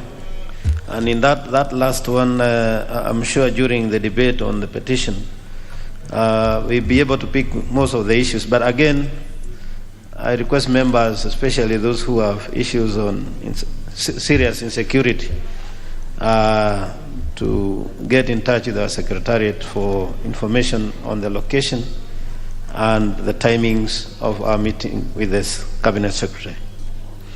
Honorable Speaker, the next request for statement was made on Tuesday, 8th June 2021, by the Honorable Rokiru Muhammad Ali, MP, Turkana East constituency, regarding the resurgence of cattle raids and killings in Turkana East. In particular, he requested to be informed on the following. 1. What measures the government was taking to address the resurgence of raids of conflicts among communities in Baringo East, West Pokot, and Turkana East. B. The measures the government had put in place to stop further raids. C. What efforts were put in place to recover the stolen animals and arrest the perpetrators of such raids. And finally, 4, or D, urgent steps which were put in place to assist communities in those areas to manage and utilize the available resources and address the conflict arising from the boundaries. Which response, Honorable Speaker, is as follows. The Turkana East Sub-County is generally vast area covering 11,396 square kilometers, and that it borders Turkana South constituency to the west, Sigor constituency to the southwest, Tiati constituency to the southeast, and Samburu North constituency to the east.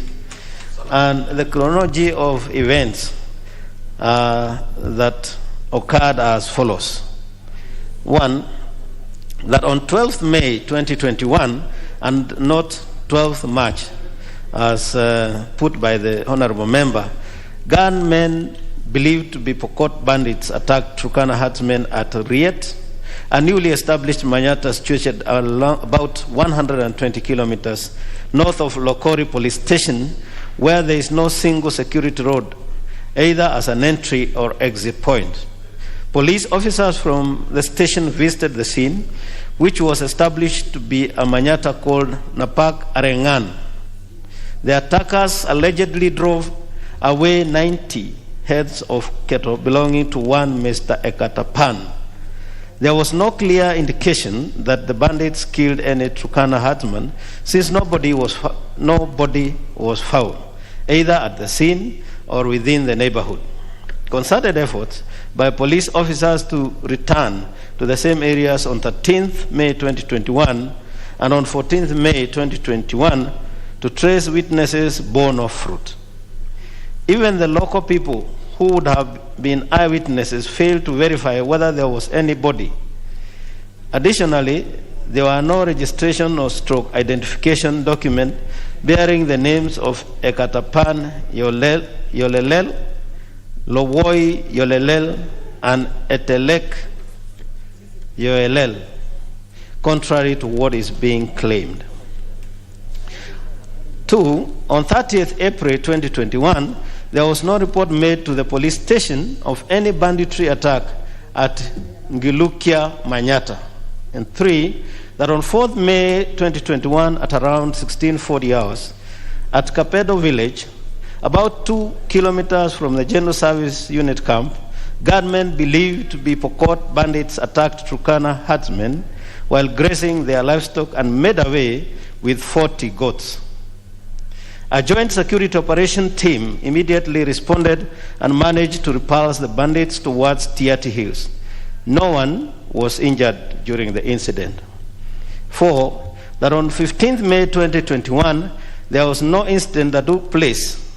However, on 21st May 2021, at around 15:20 hours, gunmen believed to be Pokot bandits attacked Turkana herdsmen in the grazing fields at Riet area, situated around 120 kilometers north of Rokori police station, a remote village with no entry or exit route. A joint security team from Lokori immediately responded.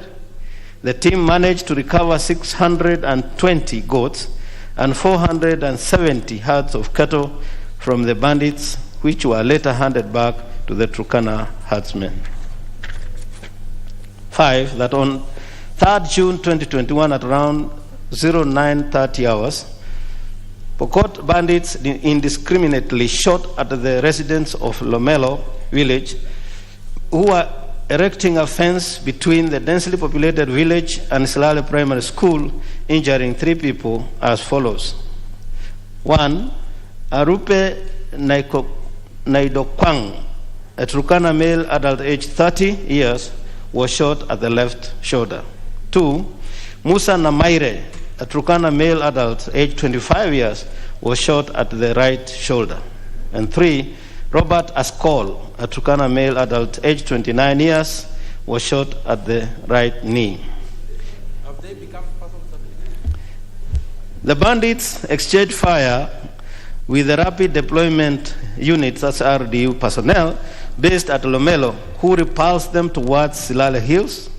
The bandits unfortunately shot dead Lomoit Longor, a Turkana male adult aged 45 years, and Ebunu Longor, a Turkana male adult aged 52 years, who were getting fencing materials away from the village on the bandits' escape route.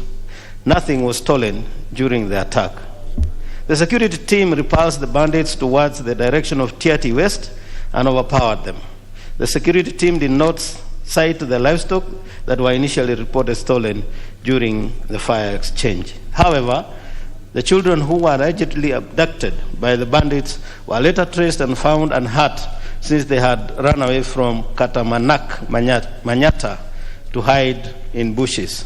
Honorable Speaker, the recovery efforts in place to recover stolen animals include, number one, liaising with the neighboring communities by sharing criminal intelligence reports. Two, building the capacity of the security teams with communication tracing gadgets in conjunction with mobile service providers to assist in easy tracing of perpetrators. Number three, digital branding of livestock being introduced. Number four, cessation of livestock transportation from within and outside the hotspot areas. Number five, closure of all livestock markets within the affected areas and the introduction of stringent livestock movement regulations by the relevant authorities. Number six, putting in place quick response teams and security officers. Number seven, encouraging the community leaders in peace forums in mentoring and advising the local population to embrace modern means of growing their economy and doing away with the retrogressive culture of cattle rustling. Through thorough investigation, that's number 8, thorough investigations into any reported incident on attacks. Honorable Speaker, the measures the government is taking to address the resurgence of raids or conflicts among communities in Turkana East include the following. One, sharing of criminal,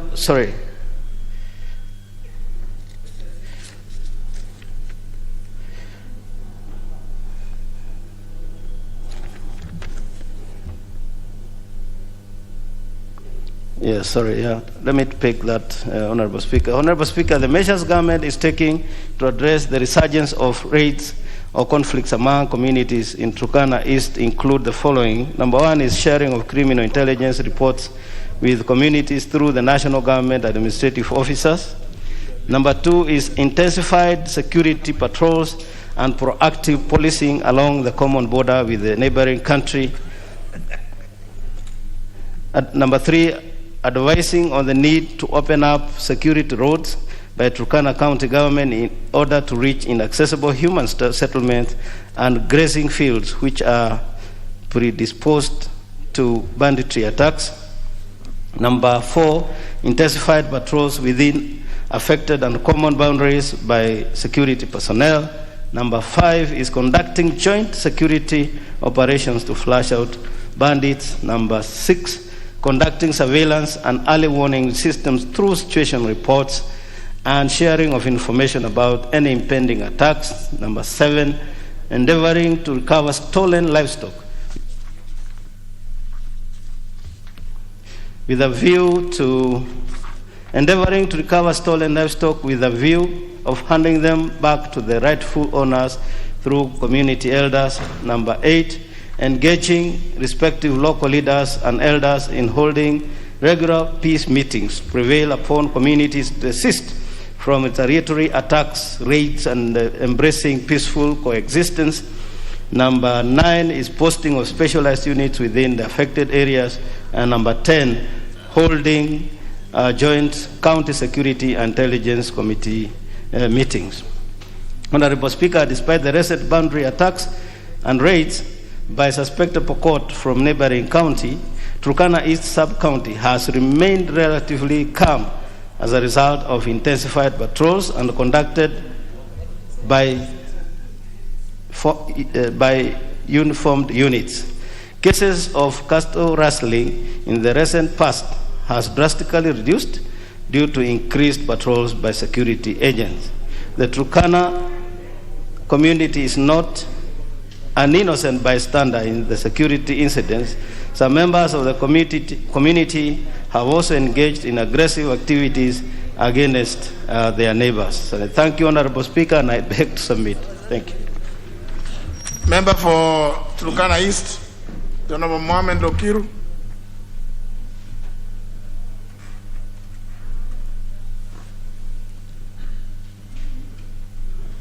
Now, honorable members, again, Now, if your request is being made, your statement is being read out, and you are not in the chamber again, that is not very good. Wish we had known. We would have just tabled it so that we could save time. You know, we are quite many in this house, so you know we need to save time. Anyhow, it is the same. Goes the same. Member for Vita. Because I had had a word with the chair, and through, of course, your indulgence, they had informed me pretty late last evening that I was meant to be here for the morning at 9:30, and I requested. I informed the chair and his clerk as well, who in turn say they notified the table office on the changes that they were going to put my response in the afternoon. And I came hoping that that would have been done. And once again, Mr. Speaker, with your indulgence, if the chair would be more than willing to do that right now. Madam Mwadi, are you able to, do you have this response? Yes, I did, but what happened in the morning, the speaker then told me to submit, and I did submit to the clerk the same response. So I don't have it here. So the statement has been tabled? Yes. Unless the Honorable Abdul Somad has, have you read it? If you have, you can say what you want. Another lamentation. Is it about? Yes, Honorable Mwadi, what do you? What the honorable member did is he asked that, despite the fact that I tabled, then he was asking that if I could read so that he could engage further. No, there's no point of reading. If he has it and it is tabled, he's the one now who can raise whatever issue. I believe by form of further lamentation, as the others have. But of course, honourable members, it is fair to, when you look at your constitution, Article 153, Clause 3 provides, quote, a cabinet secretary shall not be a member of parliament, close the quote. I thought it was that should be one of the easiest things to deal with, to address this problem. Honorable Abdul Somad.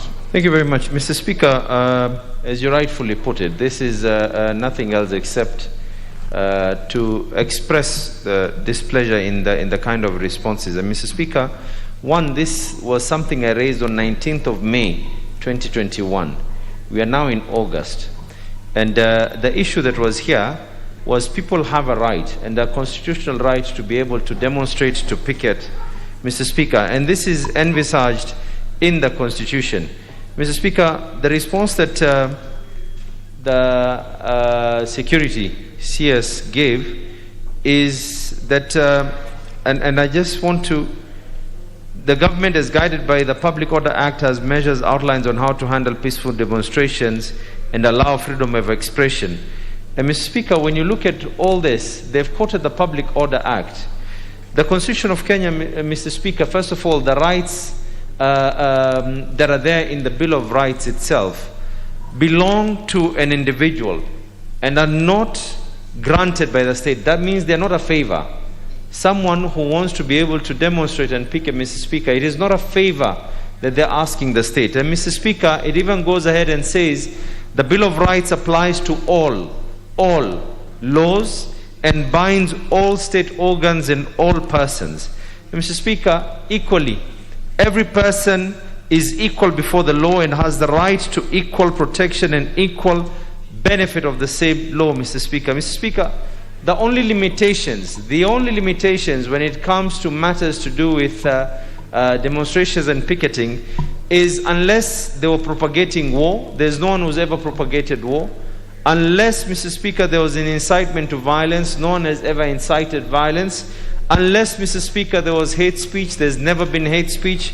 And there's never been advocating any form of hatred, Mr. Speaker. So, Mr. Speaker, these rights of fundamental freedom in the Bill of Rights shall not be limited except by law. Except by law. And the Constitution even goes ahead, Mr. Speaker, to even give from A to E, and for purposes of time I'll not read each one, but from A to E, the reasons that are supposed to be in that law. And I've looked at the Public Order Act. There is nowhere at all that is given. And I'm only saying this, it is not about demonstrations that were being done in Mombasa alone, but every single one of us needs to actually question this, because people will be aggrieved and people will need to demonstrate, whether it is the people of Pokot, it is the people of Lamu, it is the people of Kisumu, it is the people of Nyeri, and in this instance it was the people of Mombasa, Mr. Speaker. So I hope that the security organs will follow the supreme law in this country, and that is the constitution of this country. Well, I believe that Honorable Mwadi may not have anything to say in response, because the grounds for derogation are already well provided for under Article 24. Unless the Honorable Abdul Swamand is alleging derogation of rights. Because I have not heard you say, you have just stated the law as says in the Bill of Rights, which you have not, I don't know whether you have alleged it has been violated or, because I don't know what is the Honorable Mwadi supposed to respond, how is he supposed to respond? Or are you suggesting that the Public Order Act is in violation, in contravention of the Bill of Rights?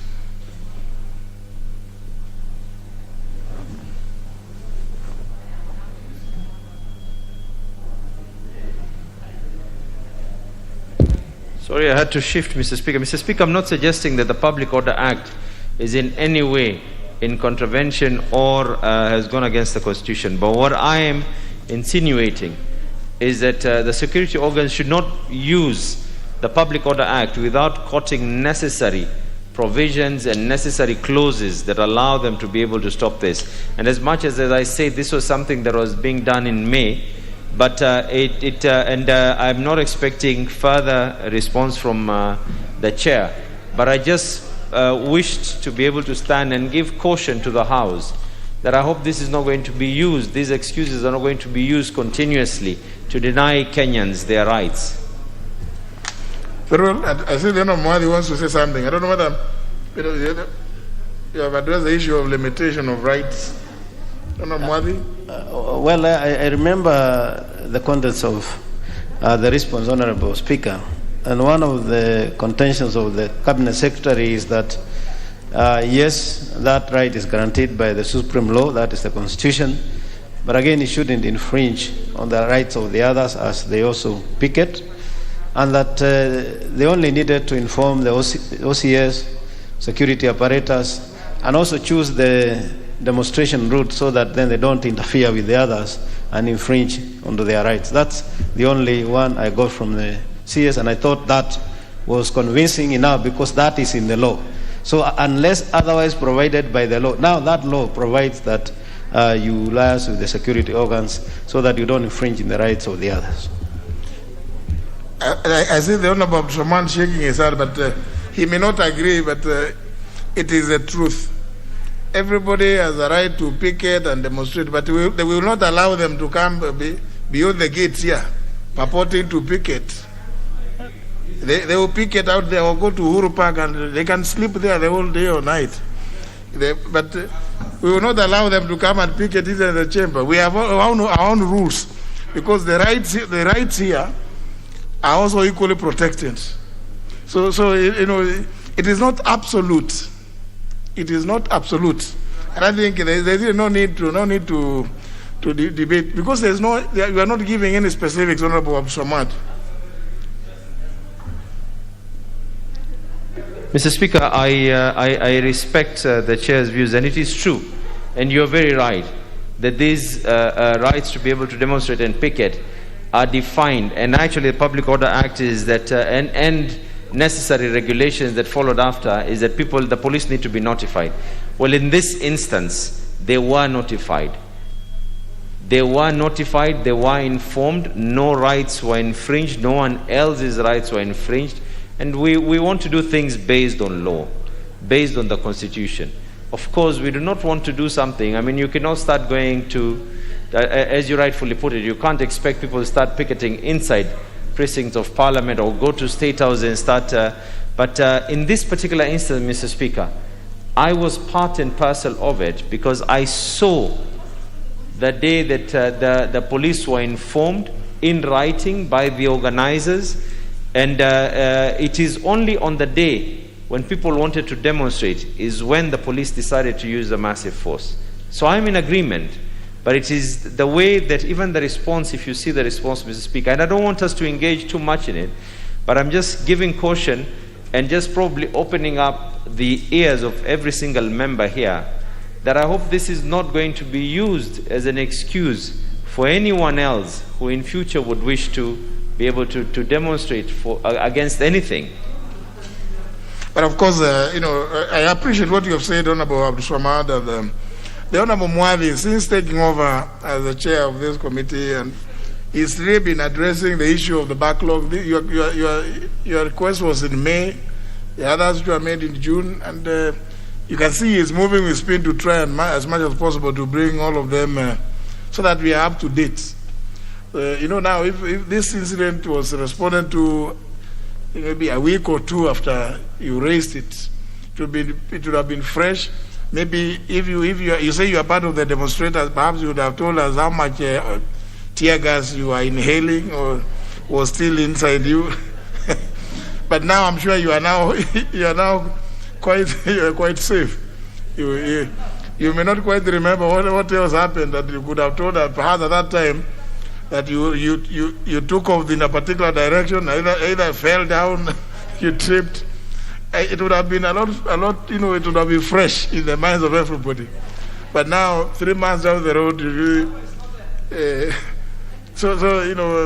the bonga points. I'm sure that's why you don't want to pursue it. The bonga points are not there. Honorable Sankok, you also are part of Honorable Speaker, thank you, first of all. And I think you are very right in guiding us that your rights stop at where mine begins.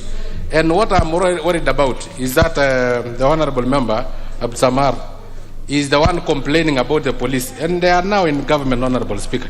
Honorable Speaker, your presidential candidature have caused a lot of jitters in all quarters. Even the ones whom we think they are in government, they are almost getting out because they know now they have really to handle your candidature, Honorable Speaker.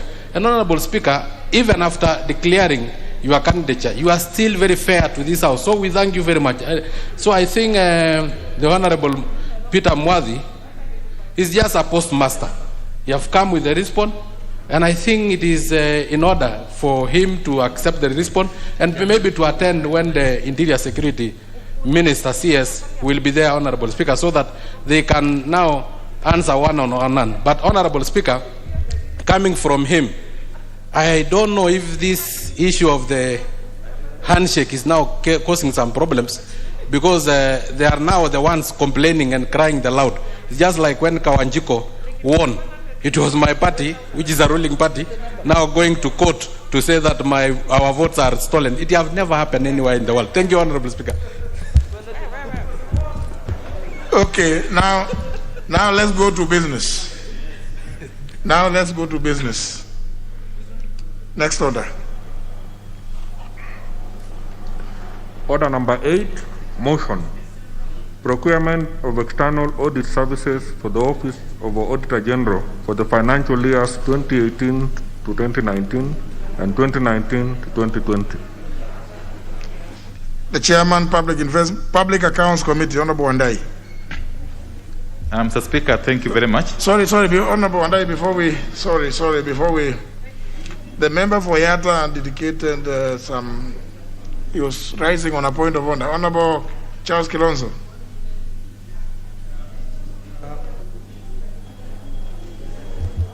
Thank you, Mr. Speaker. for granting me this opportunity, Mr. Speaker.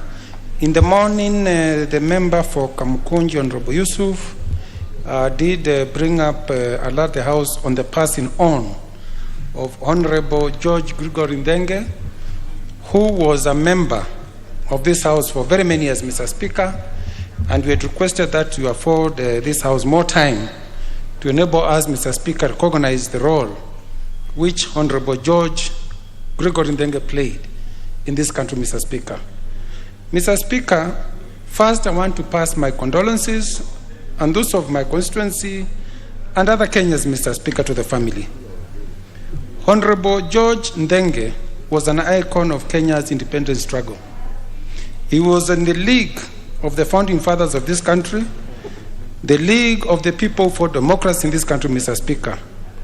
He was the last surviving Lancaster House politician after the passing on of our second president, Mzee Daniel Toroitich Arap Moi. Mr. Speaker, he was one of the authors of Kenya's first constitution and part of the Lancaster team that fought for Kenya's freedom, Mr. Speaker. He served as a member of Legico, Mr. Speaker, being the legislative house, or rather the Legislative Council of Kenya, between 1907 to 1963. And he represented the larger area of the then Machakos district, which includes the current Machakos district and Makueni County, up to 1960. He served also as a member of parliament, representing what used to be called Eveti South constituency in the 1960s, 1970s, and 1980s. Mr. Speaker, during the era of multi-party politics, this is the time, Mr. Speaker, you could tell who are the real men. Very few men had the guts to stand against Kanu. The single party ruled then, Mr. Speaker. He was among those leaders, Mr. Speaker, because he was a Democrat. He was elected in 1992 to represent Kamukunji constituency. Mr. Speaker, he was an architect of the Second Liberation. He was a founding member of the Forum for Restoration of Democracy, Rutherford. And Mr. Speaker, this gentleman, this Mzee, is a respected elder, a statesman, a true Democrat, a man who loved this country, Mr. Speaker. And Mr. Speaker, unlike today's times, during that time, members of parliament basically being paid allowances. Mr. Speaker, it is a lesson for us to know that there's a life after parliament. Mr. Ndenge, Honorable Ndenge, Mzee Ndenge, at the age of 80s, he was still doing business because he needed to survive. He was a visitor and a commoner once in a while in our restaurant. And one strange thing about Honorable Ndenge, he will not accept any member to buy him lunch or a cup of tea.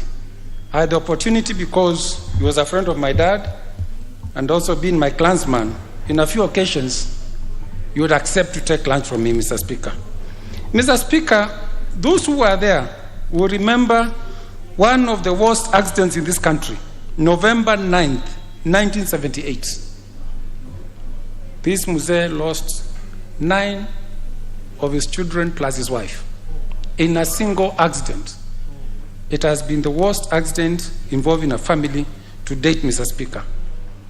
And there's something which, Mr. Speaker, he did because he could not attend the funeral of his children. He said there's no point of keeping them long. Bury my family within 2 days. Nowadays, Mr. Speaker, we have made funerals a commercial enterprise. He was not able to attend the funeral of his children, Mr. Speaker. Mr. Speaker, I want to say, having known him, because even at that advanced age, I've seen him attend functions in my constituency, and more so functions where he had friends and clansmen, that, Mr. Speaker, this country has lost a great man. If there are people we need to consider in naming places are those people who fought independence and secondary liberation, Mr. Speaker. May his soul rest in peace. Maybe I'll allow a few members. Honorable Makali Mulu. Yeah, thank you, Honorable Speaker. Honorable Speaker, let me also join my colleague, Honorable Kalonzo, in mourning this great man of this country. Honorable Speaker, on my own behalf, on behalf of my family, and on behalf of the Kitui Central people, the good people of Kitui Central, who have sent me to this house, I want to convey my condolences to the family and the friends of Honorable Nzenge. As it has been said, the Honorable Speaker, Mzee Nzenge, who was actually common in this compound, he would come visiting, and the end time we met him, I would say he was really an excellent role model for some of us who are young politicians. This is an honorable member, Mr. Speaker, who, in addition to fighting for the liberation of this country, also fought for the second liberation in terms of democracy through Ford. And Honorable Speaker, as Mr. Nzenge rates, I think we have a lot of lessons as leaders of this country to learn from his life. This is an old man, even after retiring from this honorable house, Honorable Speaker, went out there and continued doing business to take care of his family. After losing 9 members of his family, he actually started a new chapter in life, and he has currently has another family. So we have so many lessons we can learn, Honorable Speaker, and I think I would urge my colleagues to really look at the life of this Mzee and pick the positives, and let's run away with them in terms of the way we live and the way we conduct our business. May his soul rest in eternal peace. Amen. Honorable Speaker, thank you for giving me this opportunity. Let me start by sending my heartfelt, sincere condolences on my own behalf, on behalf of my family, and on behalf of 6.5 million Kenyans with disabilities I represent in this House. May his soul rest in eternal peace. Honorable Speaker, he is an independent former member of this House, Honorable Speaker. He fought for independence, Honorable Speaker. He's a freedom fighter, Honorable Speaker, and also for the second liberation, he participated, Honorable Speaker.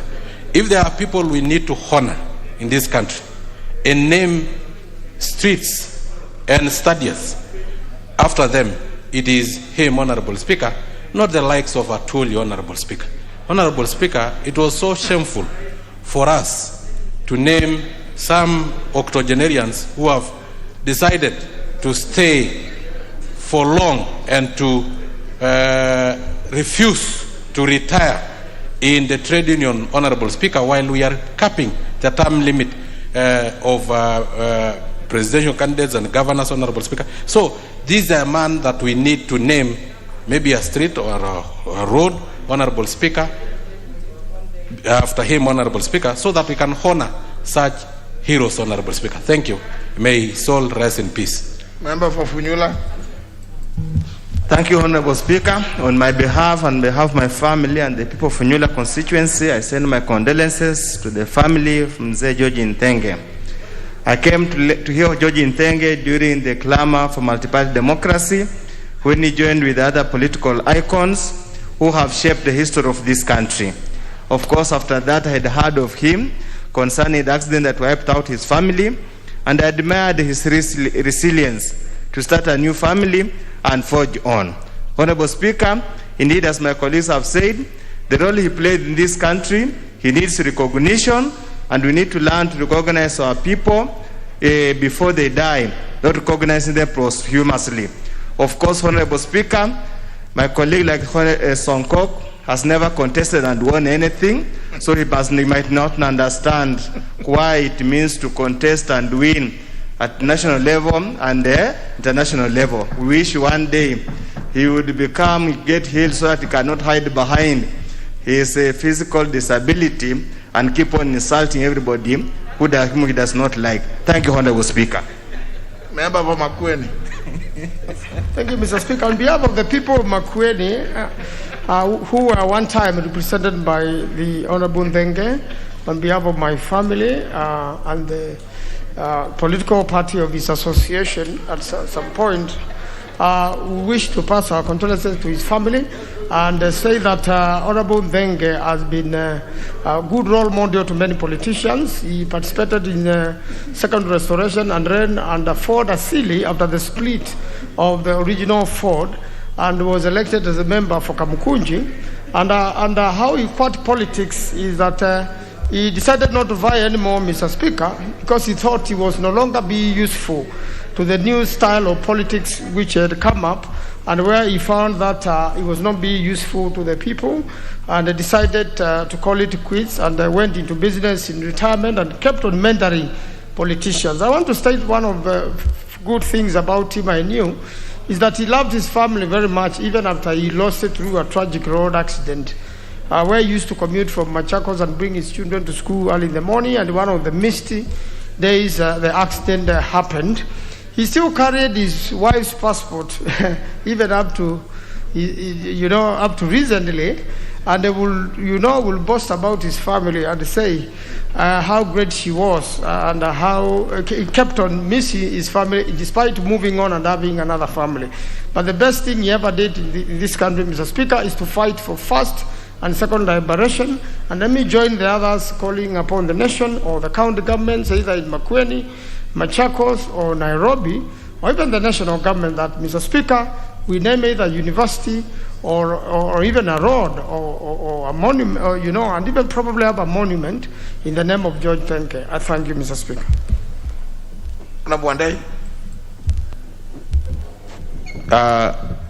Mr. Speaker, if you may allow me, because of my glasses, to just temporarily remove the mask, because I want to refer to some notes here, which are very weighty. On this one? No. No. Sorry. Okay. Let me then just also express my condolences to the family, friends, and former colleagues of the late Honorable George Ntenge. The Speaker, everybody who was of age in the early 90s cannot forget the contribution, the immense contribution and sacrifices that Honorable George Ntenge made in the liberation of our country from the neo-colonialists, Mr. Speaker. Mr. Speaker, Honorable Ntenge, despite his advanced age even then, was so courageous that you could not believe. Mr. Speaker, this country has indeed lost a gallant son whose contribution shall remain in the records of this nation's history. Mr. Speaker, Honorable Ntenge was also a nationalist to the core, and that's why indeed in the year 1992, despite having his background in Ukambani, he chose to run for an MP seat in Kamukunji, and he won overwhelmingly, Mr. Speaker. Some of us who are very young then really got inspiration from this old man. May God rest his soul in eternal peace. Thanks. Honorable Wangwe. Thank you, Honorable Speaker. Honorable Speaker, on behalf of the great people of Navaholo and that of myself and that of my family, allow me, Honorable Speaker, to pass my condolences to the family and friends of the late Honorable Ntenge. Honorable Speaker, history can never be rewritten, and history will always remain history. Honorable Speaker, this is a great man who has enabled us to be where we are. He perfected in his art, Honorable Speaker, in pushing the agenda of the people of Kenya. And Honorable Speaker, what happened in 1992, the changeover from the old constitution to the repeal of Section 2A, Honorable Speaker, this great man was part of the journey, and that is why we can stand here, Honorable Speaker, and be very happy, very free, and talk freely. Initially, Honorable Speaker, you could talk anything, but find yourself behind the bars. But courtesy of this great man, we are free politicians, we can speak what we have, we can speak our mind and leave it gone. Therefore, Honorable Speaker, this is one man whom we can really celebrate. For those, Honorable Speaker, who would want to wish him well, I want to say my sincere condolences to the family, and may God rest his soul in eternity. Thank you. Yeah, we are going to limit, but so that we can go to business. But let me hear the member for Nairobi. Thank you, Mr. Speaker, sir. Mr. Speaker, I want to convey my condolences to the family of the late Mzee George Ndenge. And hearing his story, how he lost his family, wife, 9 children, I was really touched. But we have a merciful God. I know that he ended up with other children and other family members. He has a son called Edward. And he is an example of the Kenya we want. He started his politics in Machakos in the 60s, 70s, and 80s, and as a member of parliament. And then he moved to Nairobi County and became a member of parliament for Kamkunji. So that's the Kenya we want, where any Kenyan can go across this country and be able to stand and represent people without feeling that I don't belong, or I'm not of this community, or I'm not of this tribe.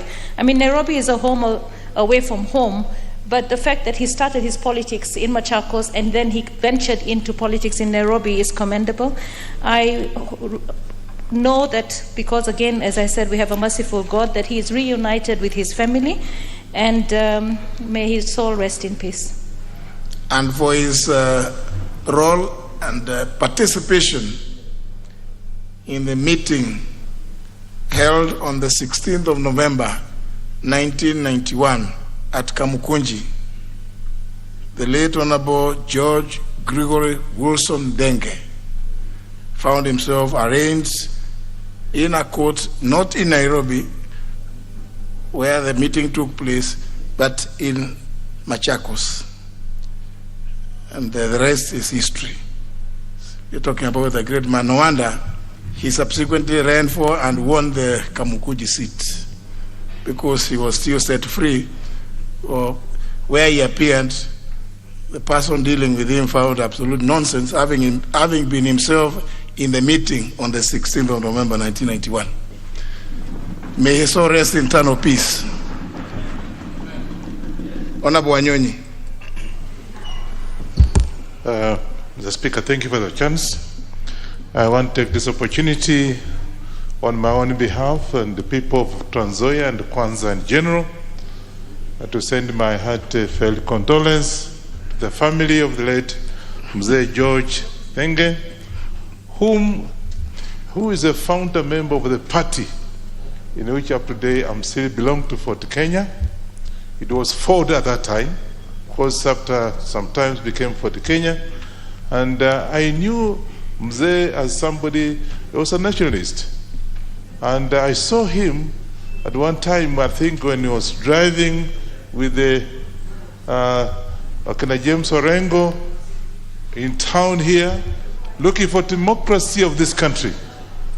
And therefore, I take this opportunity to say thank you for his work he's done, and to let him go and rest. I think he's a man that actually worked for democracy of this country, and he'll go down history in this country as somebody who actually restored democracy in this country. May his soul rest in peace. Thank you. Member for Mwingi West.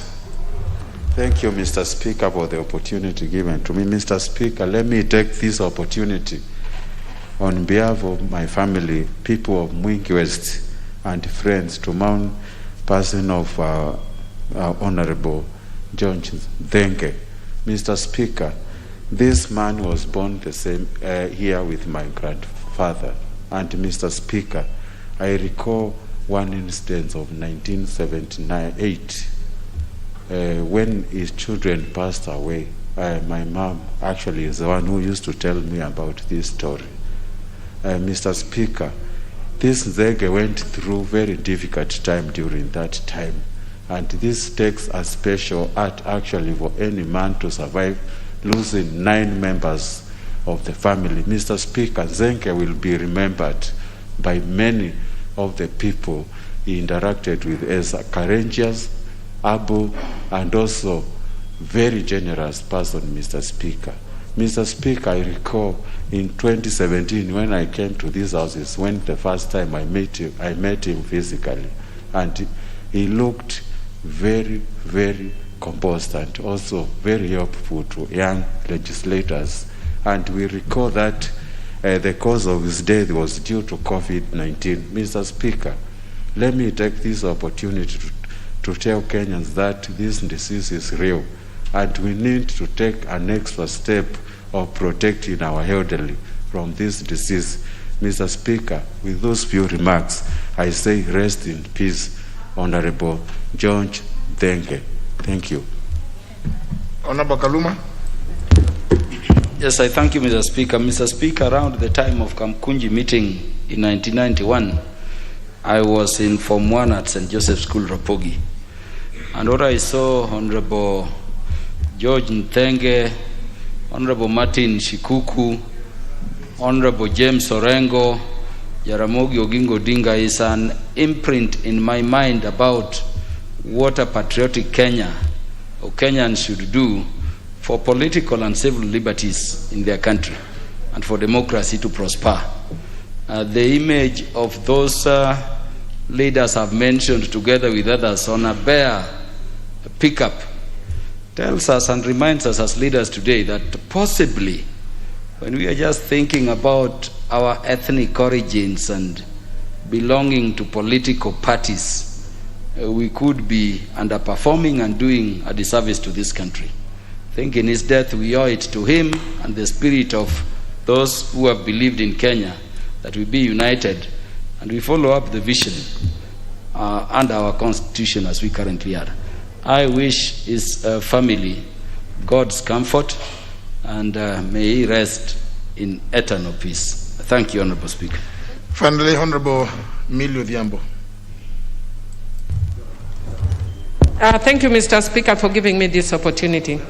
Mr. Speaker, on my own behalf and on behalf of the people of Suba North, I wish to give my condolences to the family and friends and to Kenya in general for the death of Honorable George Nthenge. Mr. Speaker, this was a real Democrat in the days when democracy was actually or really had any meaning. Mr. Speaker, unfortunately now we have people who purport to be Democrats and who are not. Democracy has become on sale, and we wear it and remove it like petticoat. We don't take it seriously because we have very, very short memories like that of our top. We forget where we have come from as a country, and we have made democracy a very cheap issue. Mr. Speaker, I'm listening to members talk about their own memories of 91. Mr. Speaker, I remember on that specific, there was a specific day, I think it must have been Sabasaba, that I was on my way to visit a friend of mine in Nyahururu. And it was a great day in this country. And that time I didn't know that I would one time also be a leader in this house. But we stood outside as the great leaders were passing, and we were shouting and screaming. And Mr. Speaker, in that entourage, there were Kikuyus, there were Luos, there were Luyas. The common agenda was democracy.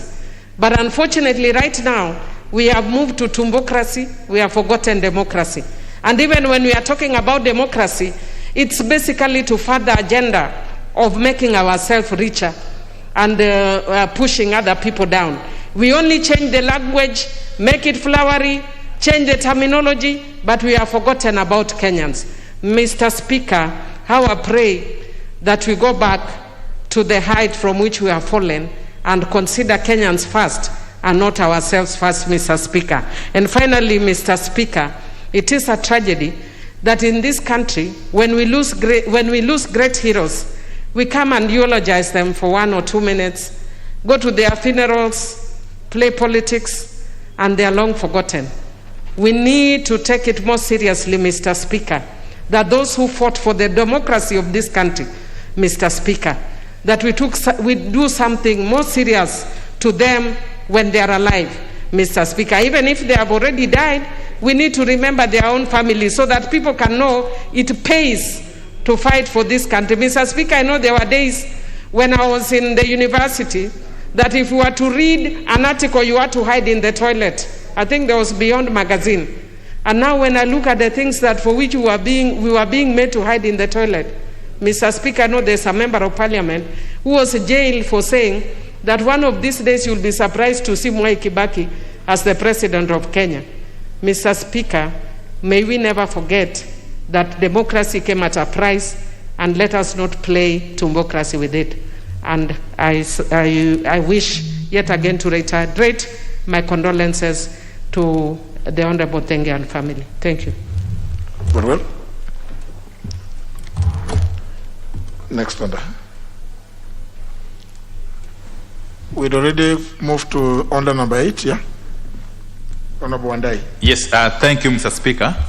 Mr. Speaker, I wish to move that this House adopts the report of the Public Accounts Committee on the procurement of external audit services for the Office of the Auditor General for the financial years 2018-2019 and 2019-2020, laid on the table of the House on Thursday, August 5th, 2021, and pursuant to Article 226, Sub-Article 4 of the Constitution and Section 43 of the Public Audit Act, number 35 of 2015, approves the appointment of MS Ronalds Limited Liability Partnership to audit the accounts of the Office of the Auditor General for the financial years 2018-2019 and 2019-2020. The Speaker, in moving this motion, I wish to, of course, to thank my committee members, led by the Vice Chair, Honorable Jessica Mbalu, for the immense contribution they have put in to make this report a reality. Mr. Speaker, Article 226, Sub-Article 4 of the Constitution, of course, provides that the National Assembly is required from time to time to appoint a professionally qualified accountant to audit the books or the financial statements of the Office of the Auditor General.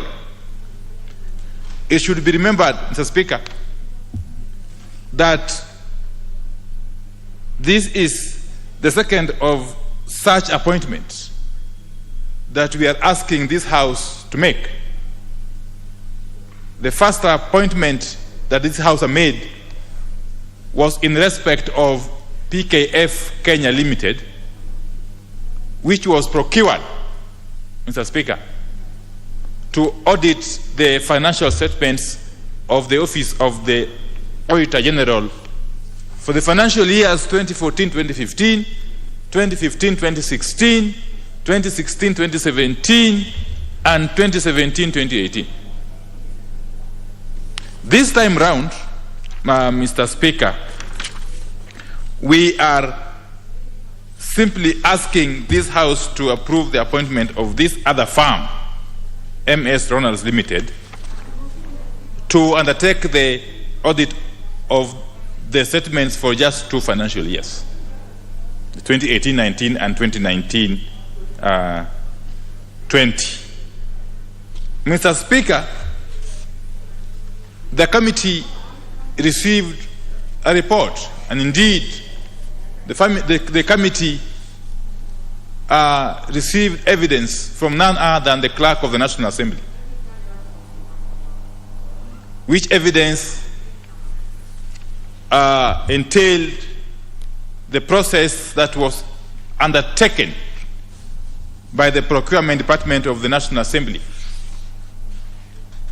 to procure these services, Mr. Speaker. Mr. Speaker, the committee was satisfied with the manner in which the process of this procurement was undertaken. It was indeed satisfied that it was above board. and fulfill the requirements of not only the Public Procurement and Asset Disposal Act of 2015, but also the Constitution. And therefore,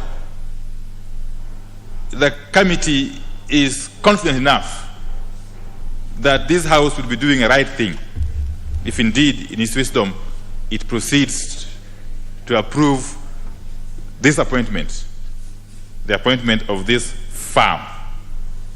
Mr. Speaker, the tendering process was above board in the sense that it was an open tender by way of request for proposals, which was sent out, and the tender was advertised in February 2021 in leading media outlets. A pre-bid meeting was held on the 17th of April, same year, and the bid response was such that 8 firms in total, 8 firms responded. An evaluation exercise was undertaken in the normal manner, Mr. Speaker. And through this evaluation, which of course included preliminary or mandatory evaluation, technical evaluation, financial evaluation, and eventually a determination of the highest combined score. Through this elaborate process, Mr. Speaker, the firm of MS Ronalds Limited was identified, Mr. Speaker. Mr. Speaker, the evaluation committee recommended this firm having been ranked highest on account of all the aspects of evaluation, as I have already indicated. And through its opinion, which was tendered on the 11th of May this year, the accounting officer then considered and approved the award to MS Ronalds Limited at a total consultancy fee of Kenya shillings 18,469,520 shillings. A notification of intention to enter into a contract was therefore issued to this firm and duly accepted on 25th May 2021. And there was no appeal from any of the other bidders within the prescribed period, Mr. Speaker. And therefore, this committee, the Public Accounts Committee, is putting a request to the House to consider approving the appointment of this firm. Mr. Speaker, it must be understood that the Public Accounts Committee, of course, oversights all ministries, all state departments, all commissions, all constitutional commissions, and all independent offices, which includes the Office of the Auditor General, Mr. Speaker. And of course, all the other arms of government, which includes the judiciary. Mr. Speaker, the Office of the Auditor General plays a very important role in the management of public resources, in putting scrutiny in the management of public resources. The Speaker, under Article 229, Subarticle 8, that office has got only 3 months, not 3 months really, Article 229, Subarticle 4. The Office of the Auditor General has got 6 months, from the end of a financial year to undertake its audit work and submit its report to the National Assembly or to Parliament for that matter. The National Assembly, on the other hand, under Article 229, Sub-Article 4, has got only 3 months. 3 months upon the submission of the audit report to examine them and take appropriate action.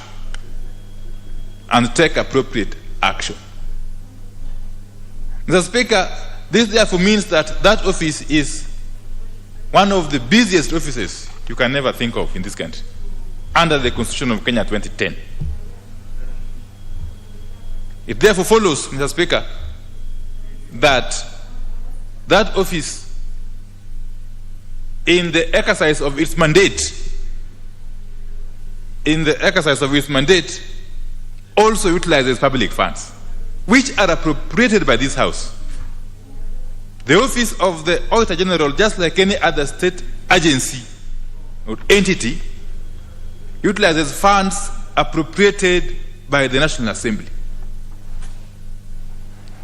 And since it cannot audit itself, Mr. Speaker, and that's why the framers of the Constitution, in their wisdom, under Article 226, Sub-Article 4,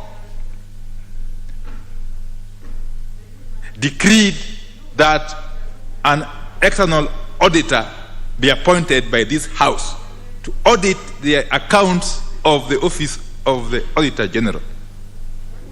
Mr. Speaker, I am pleased to report that the first such audit ever undertaken under Article 226 of Article 4 by PKF Kenya Limited in respect of 4 financial years, as I've mentioned earlier, has been concluded.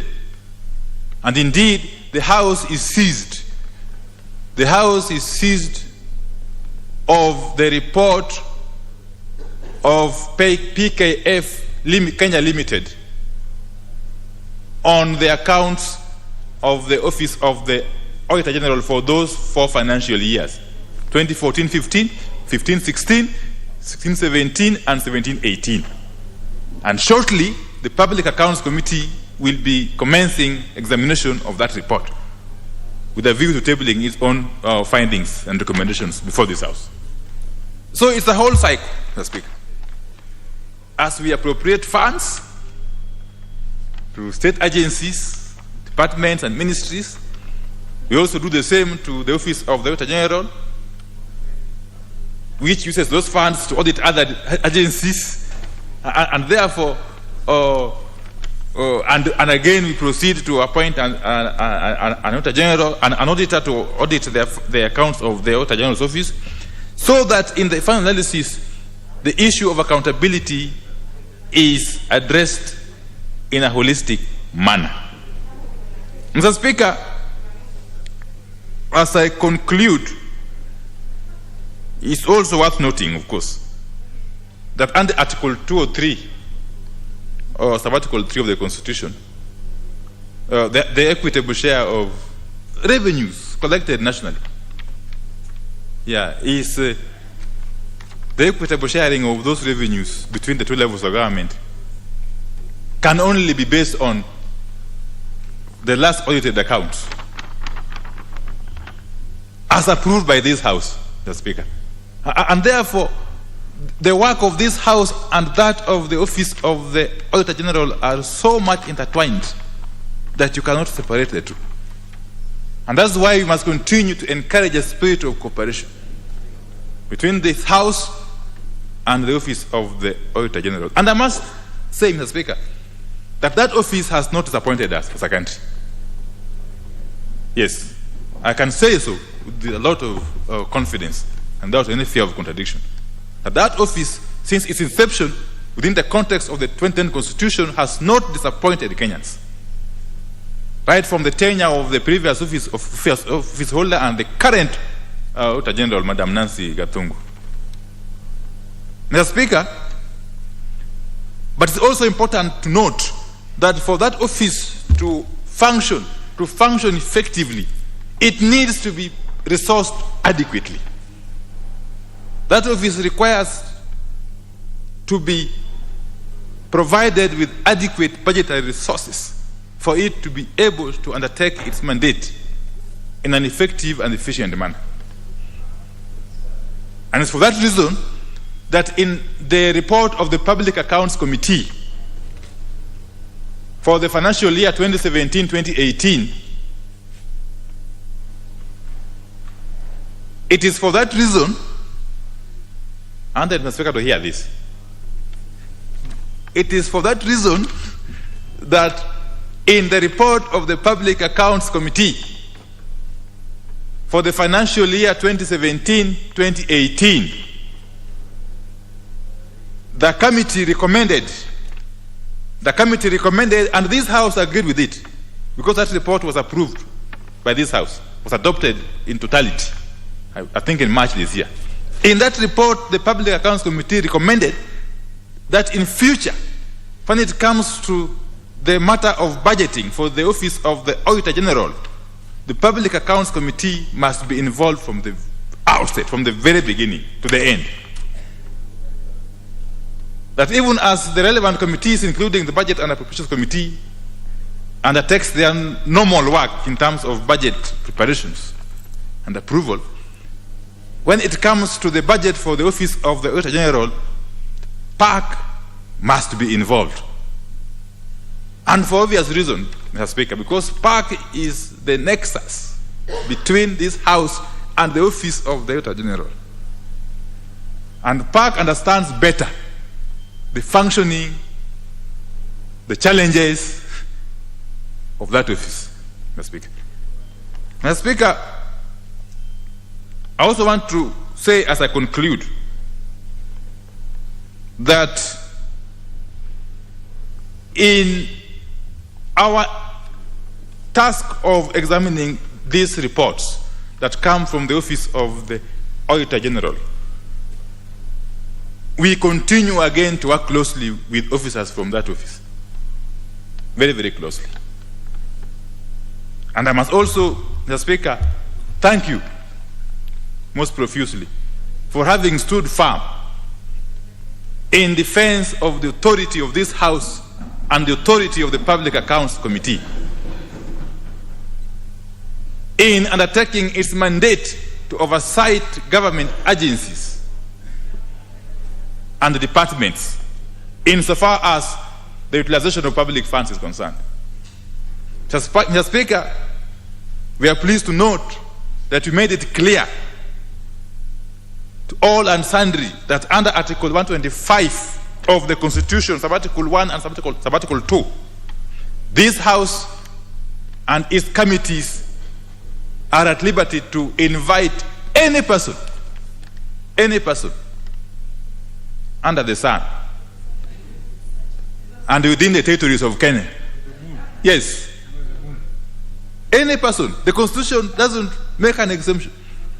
It says any person. And the Speaker reiterated that in his advisory released three or so weeks ago. That any person. And in so saying, the Speaker, you are not in any way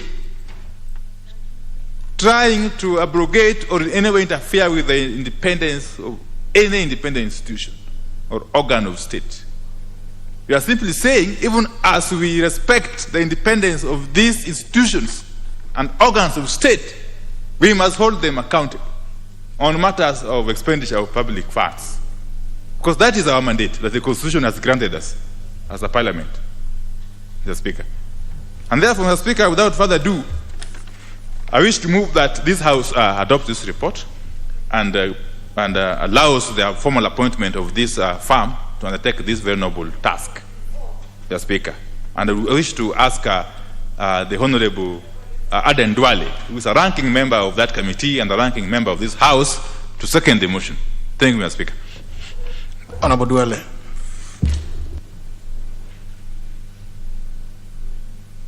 Thank you, Mr. Speaker. Mr. Speaker, my chairman has ably moved this motion. And Mr. Speaker, this report was presented to the Public Accounts Committee after thorough due diligence carried out by the competent office of the Clerk of the National Assembly and his officers through a transparent, free and fair, competitive procurement process.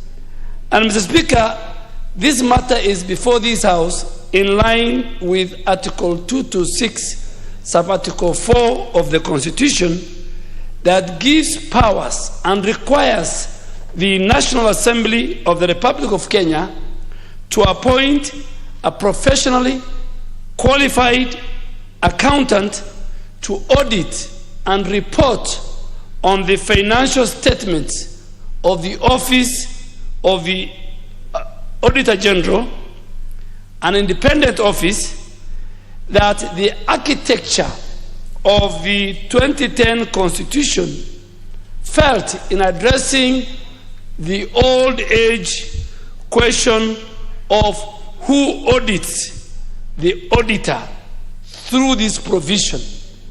So the framers of the Constitution, Mr. Speaker, both in letter and spirit, because in the old system, nobody was questioning, was auditing the Auditor General.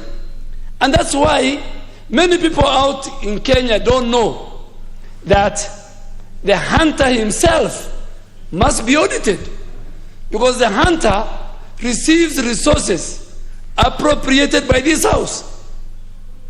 The Auditor General is given, just like the way the DPP gets money and the controller of budget. So as the Auditor General hunts down those who misuse public resources within the armpits of the three arms of government and independent institutions and commissions, he himself will be accountable to the people of Kenya. And Mr. Speaker, I really want to thank you, because another arm of government decided that it's supposed to protect and interpret the Constitution, decided bluntly and arrogantly wrote to you that they do not want to be accountable to the resources appropriated. Speaker, when we got that letter that was sent to you by the Chief Justice, and I don't blame the Chief Justice, I think people within the corridors of the judiciary misadvised the new Chief Justice. In fact, I feel that letter they wrote for her, and she just signed it.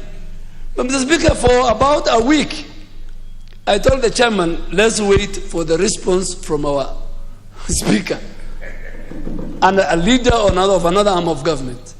And the Speaker, when we got that letter in the committee, I told the chairman, let's have about 30 minutes. And I was sitting next to Honorable Tende Amolo, senior counsel, and I told him, let's first read this letter that you wrote, which, if you compare the two letters, Mr. Speaker, it is basically what is the function of the Auditor General. The primary role of the Auditor General, Mr. Speaker, in Kenya is the oversight or the assurance of the role of ensuring accountability within the three... Sorry, Honorable Dwele, there's a member walking in. What is that you are flashing?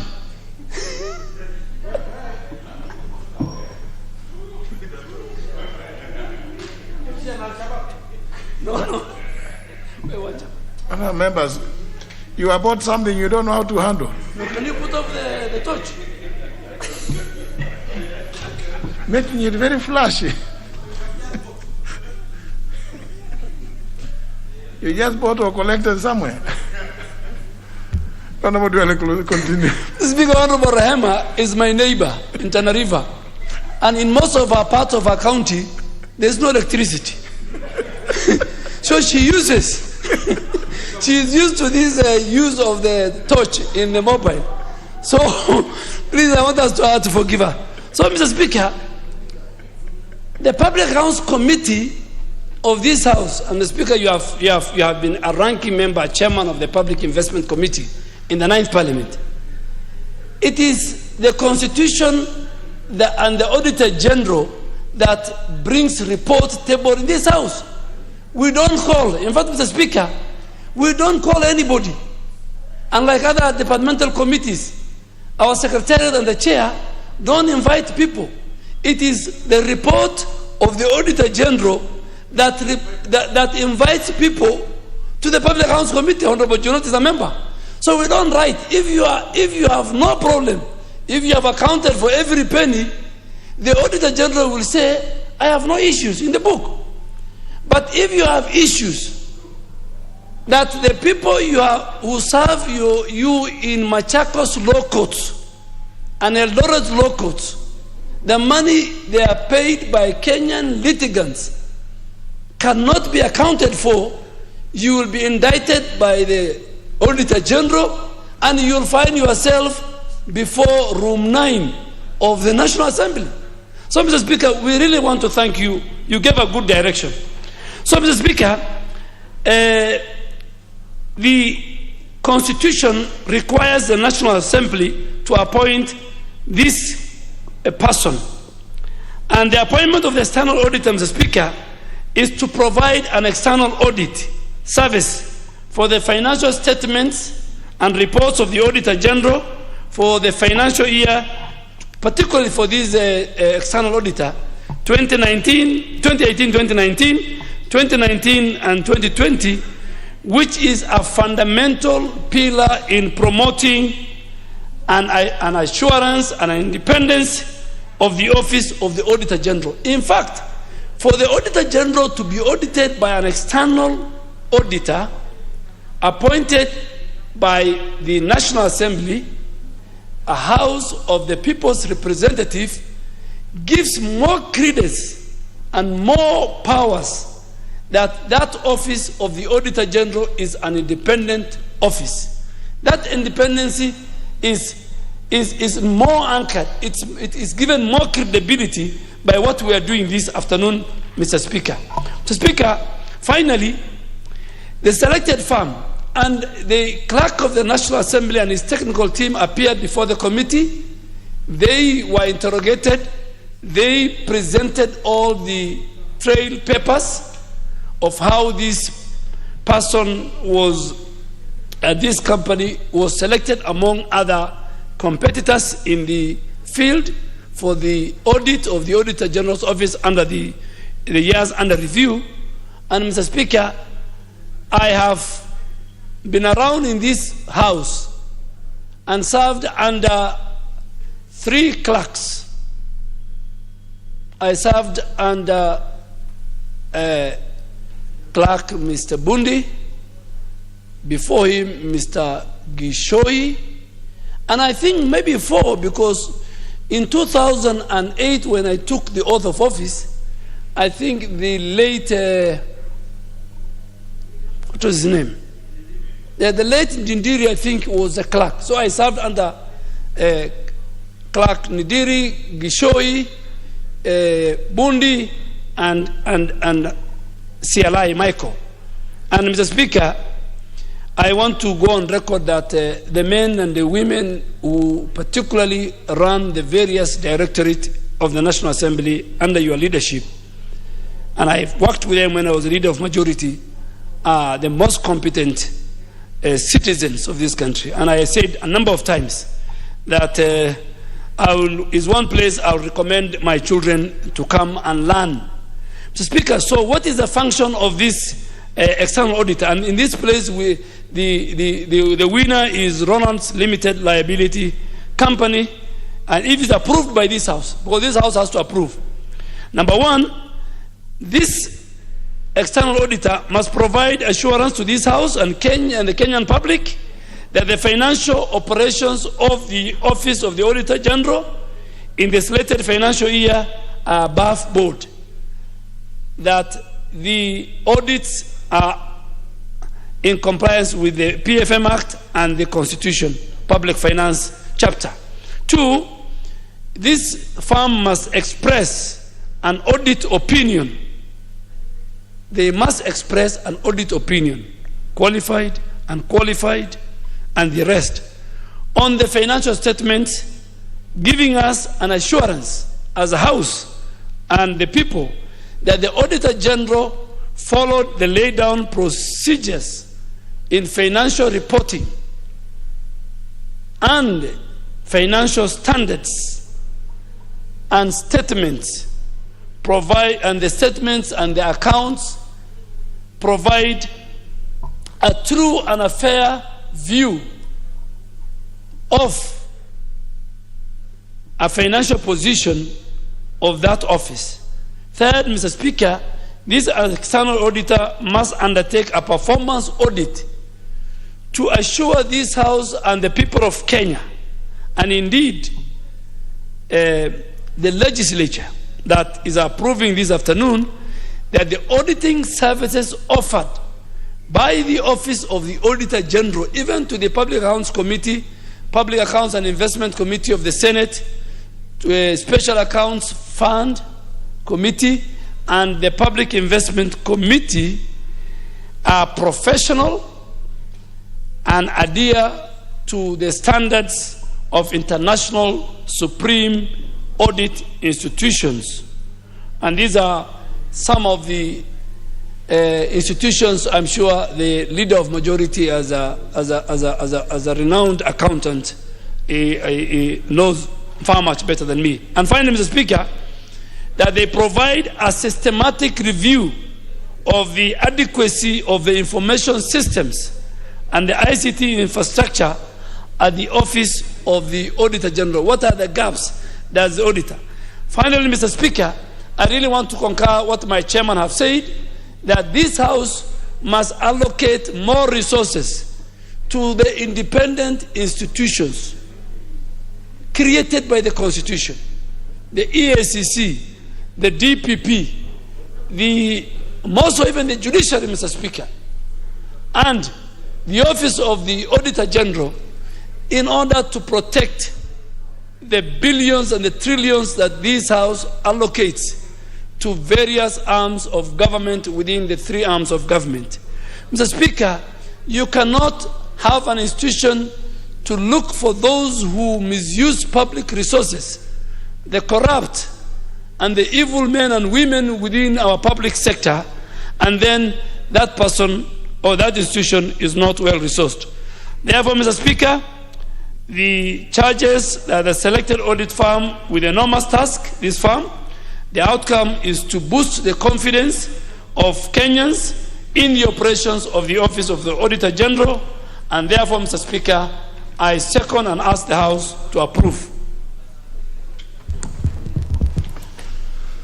Honourable members, I propose the question, which is that this House adopts a report of the Public Accounts Committee on procurement of external audit services for the Office of the Auditor General for the financial years 2018-2019 and 2019-2020, laid on the table of the House on Thursday, August 5th, 2021, are pursuant to the provisions of Article 226, Clause 4 of the Constitution and Section 43 of the Public Audit Act, number 35 of 2015, approves the appointment of MS Ronald's Limited Liability Partnership, in brackets LLP, to audit the accounts of the Office of the Auditor General for the financial years 2018-2019 and 2019-2020. Honourable Leader of Majority. Yes, thank you, Honourable Speaker.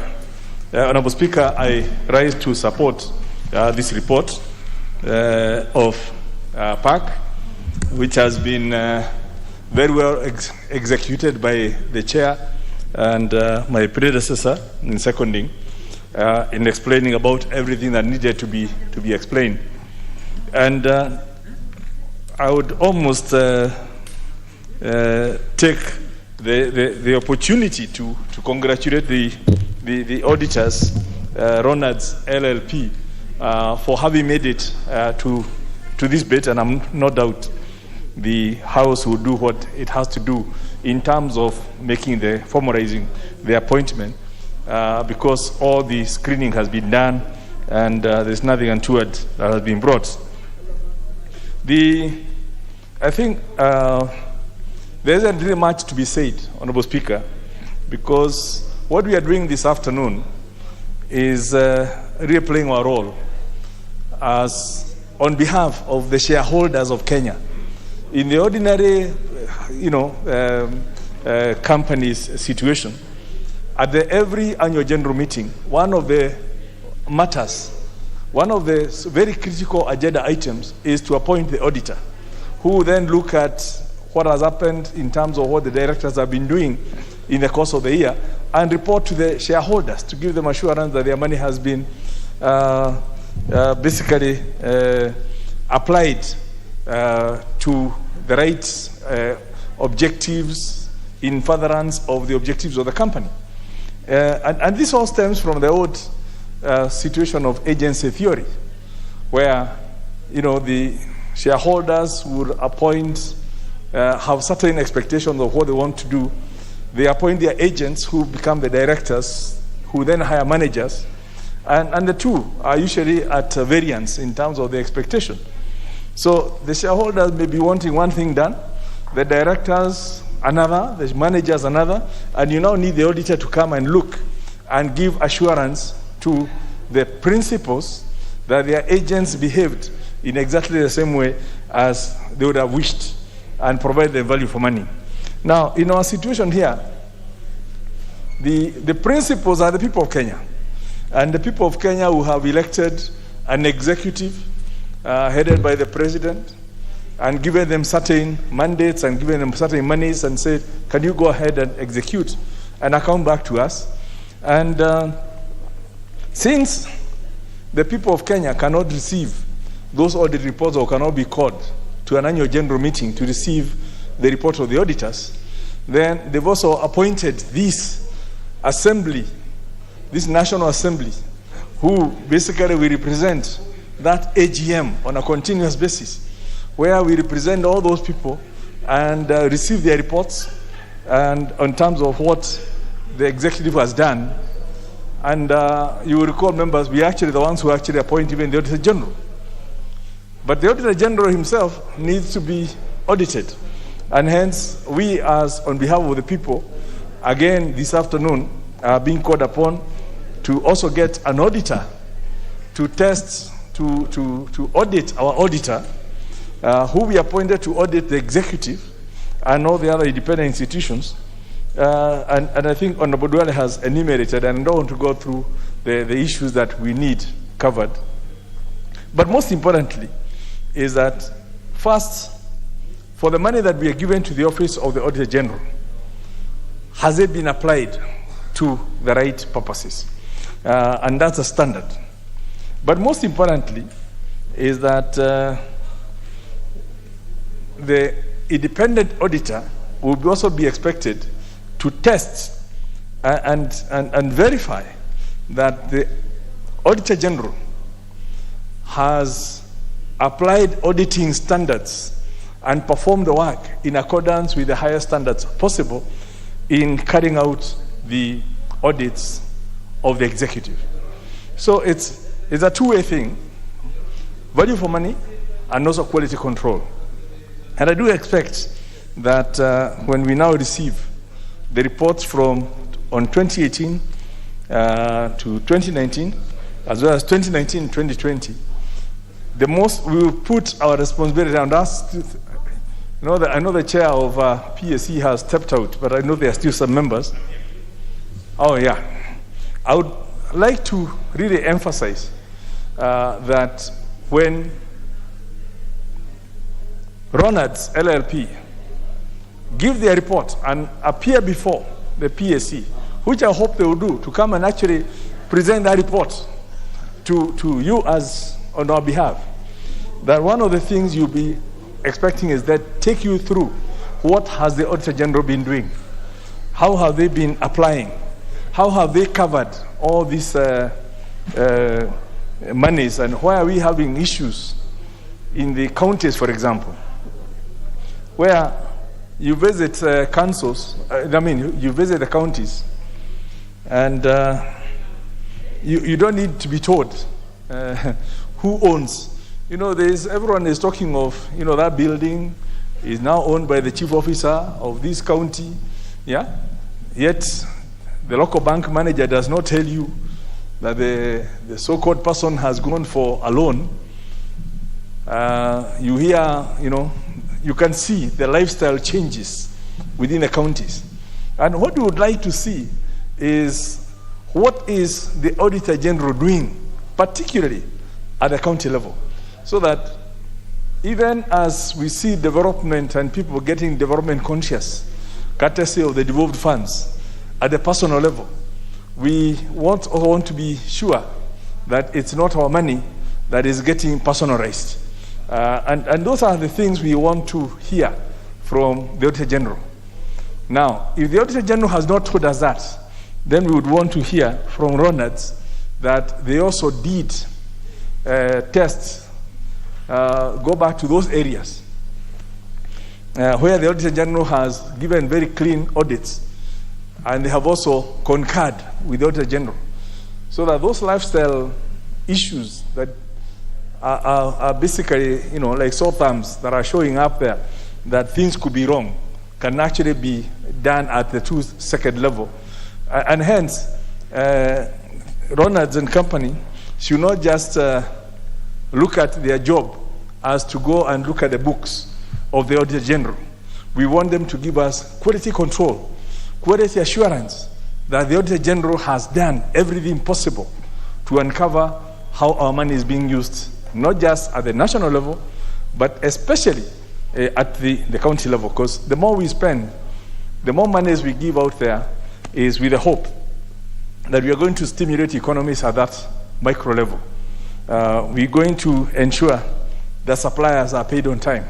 So if money is flowing and people are not being paid, then we need to be told why this is happening, so that we can at least arrest the poverty at the grassroots level.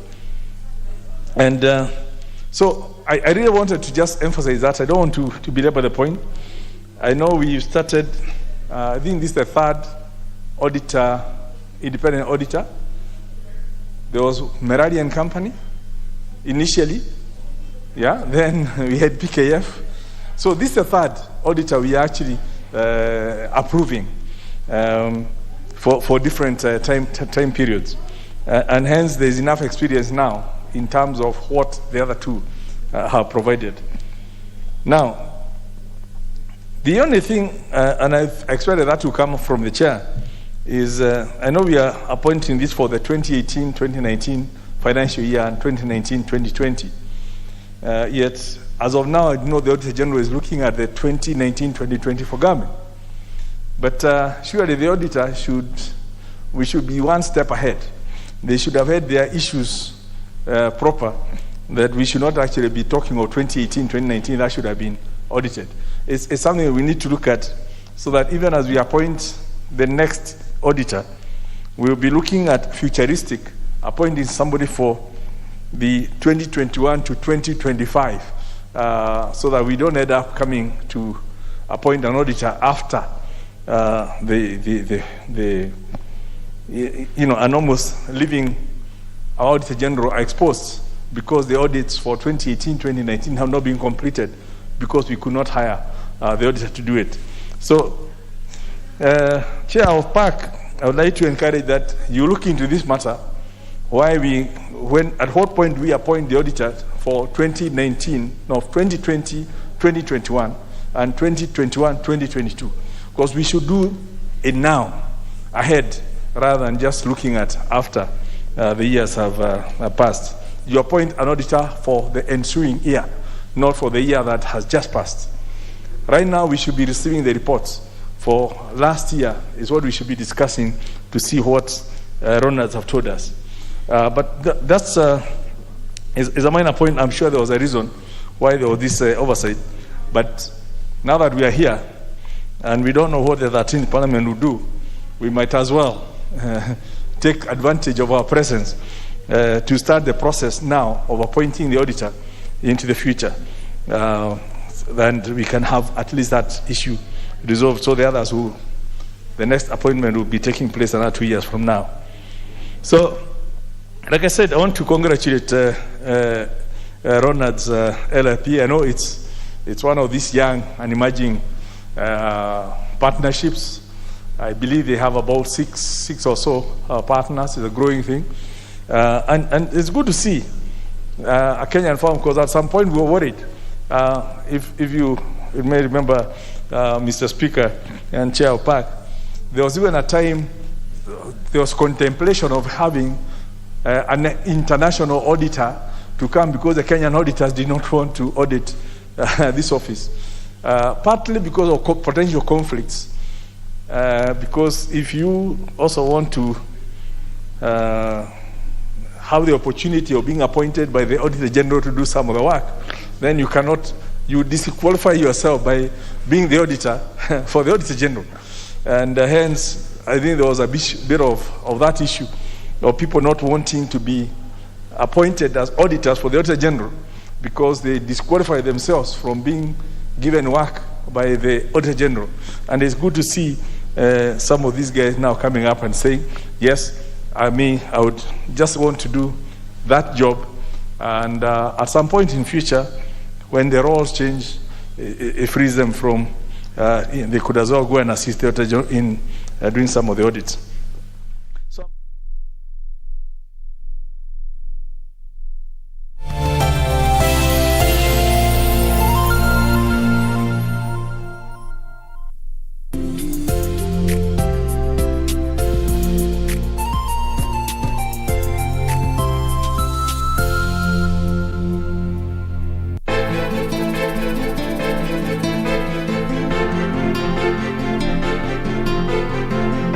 Nani huyo ankumwalia madonge mpaka unchafuka kiasi hichi?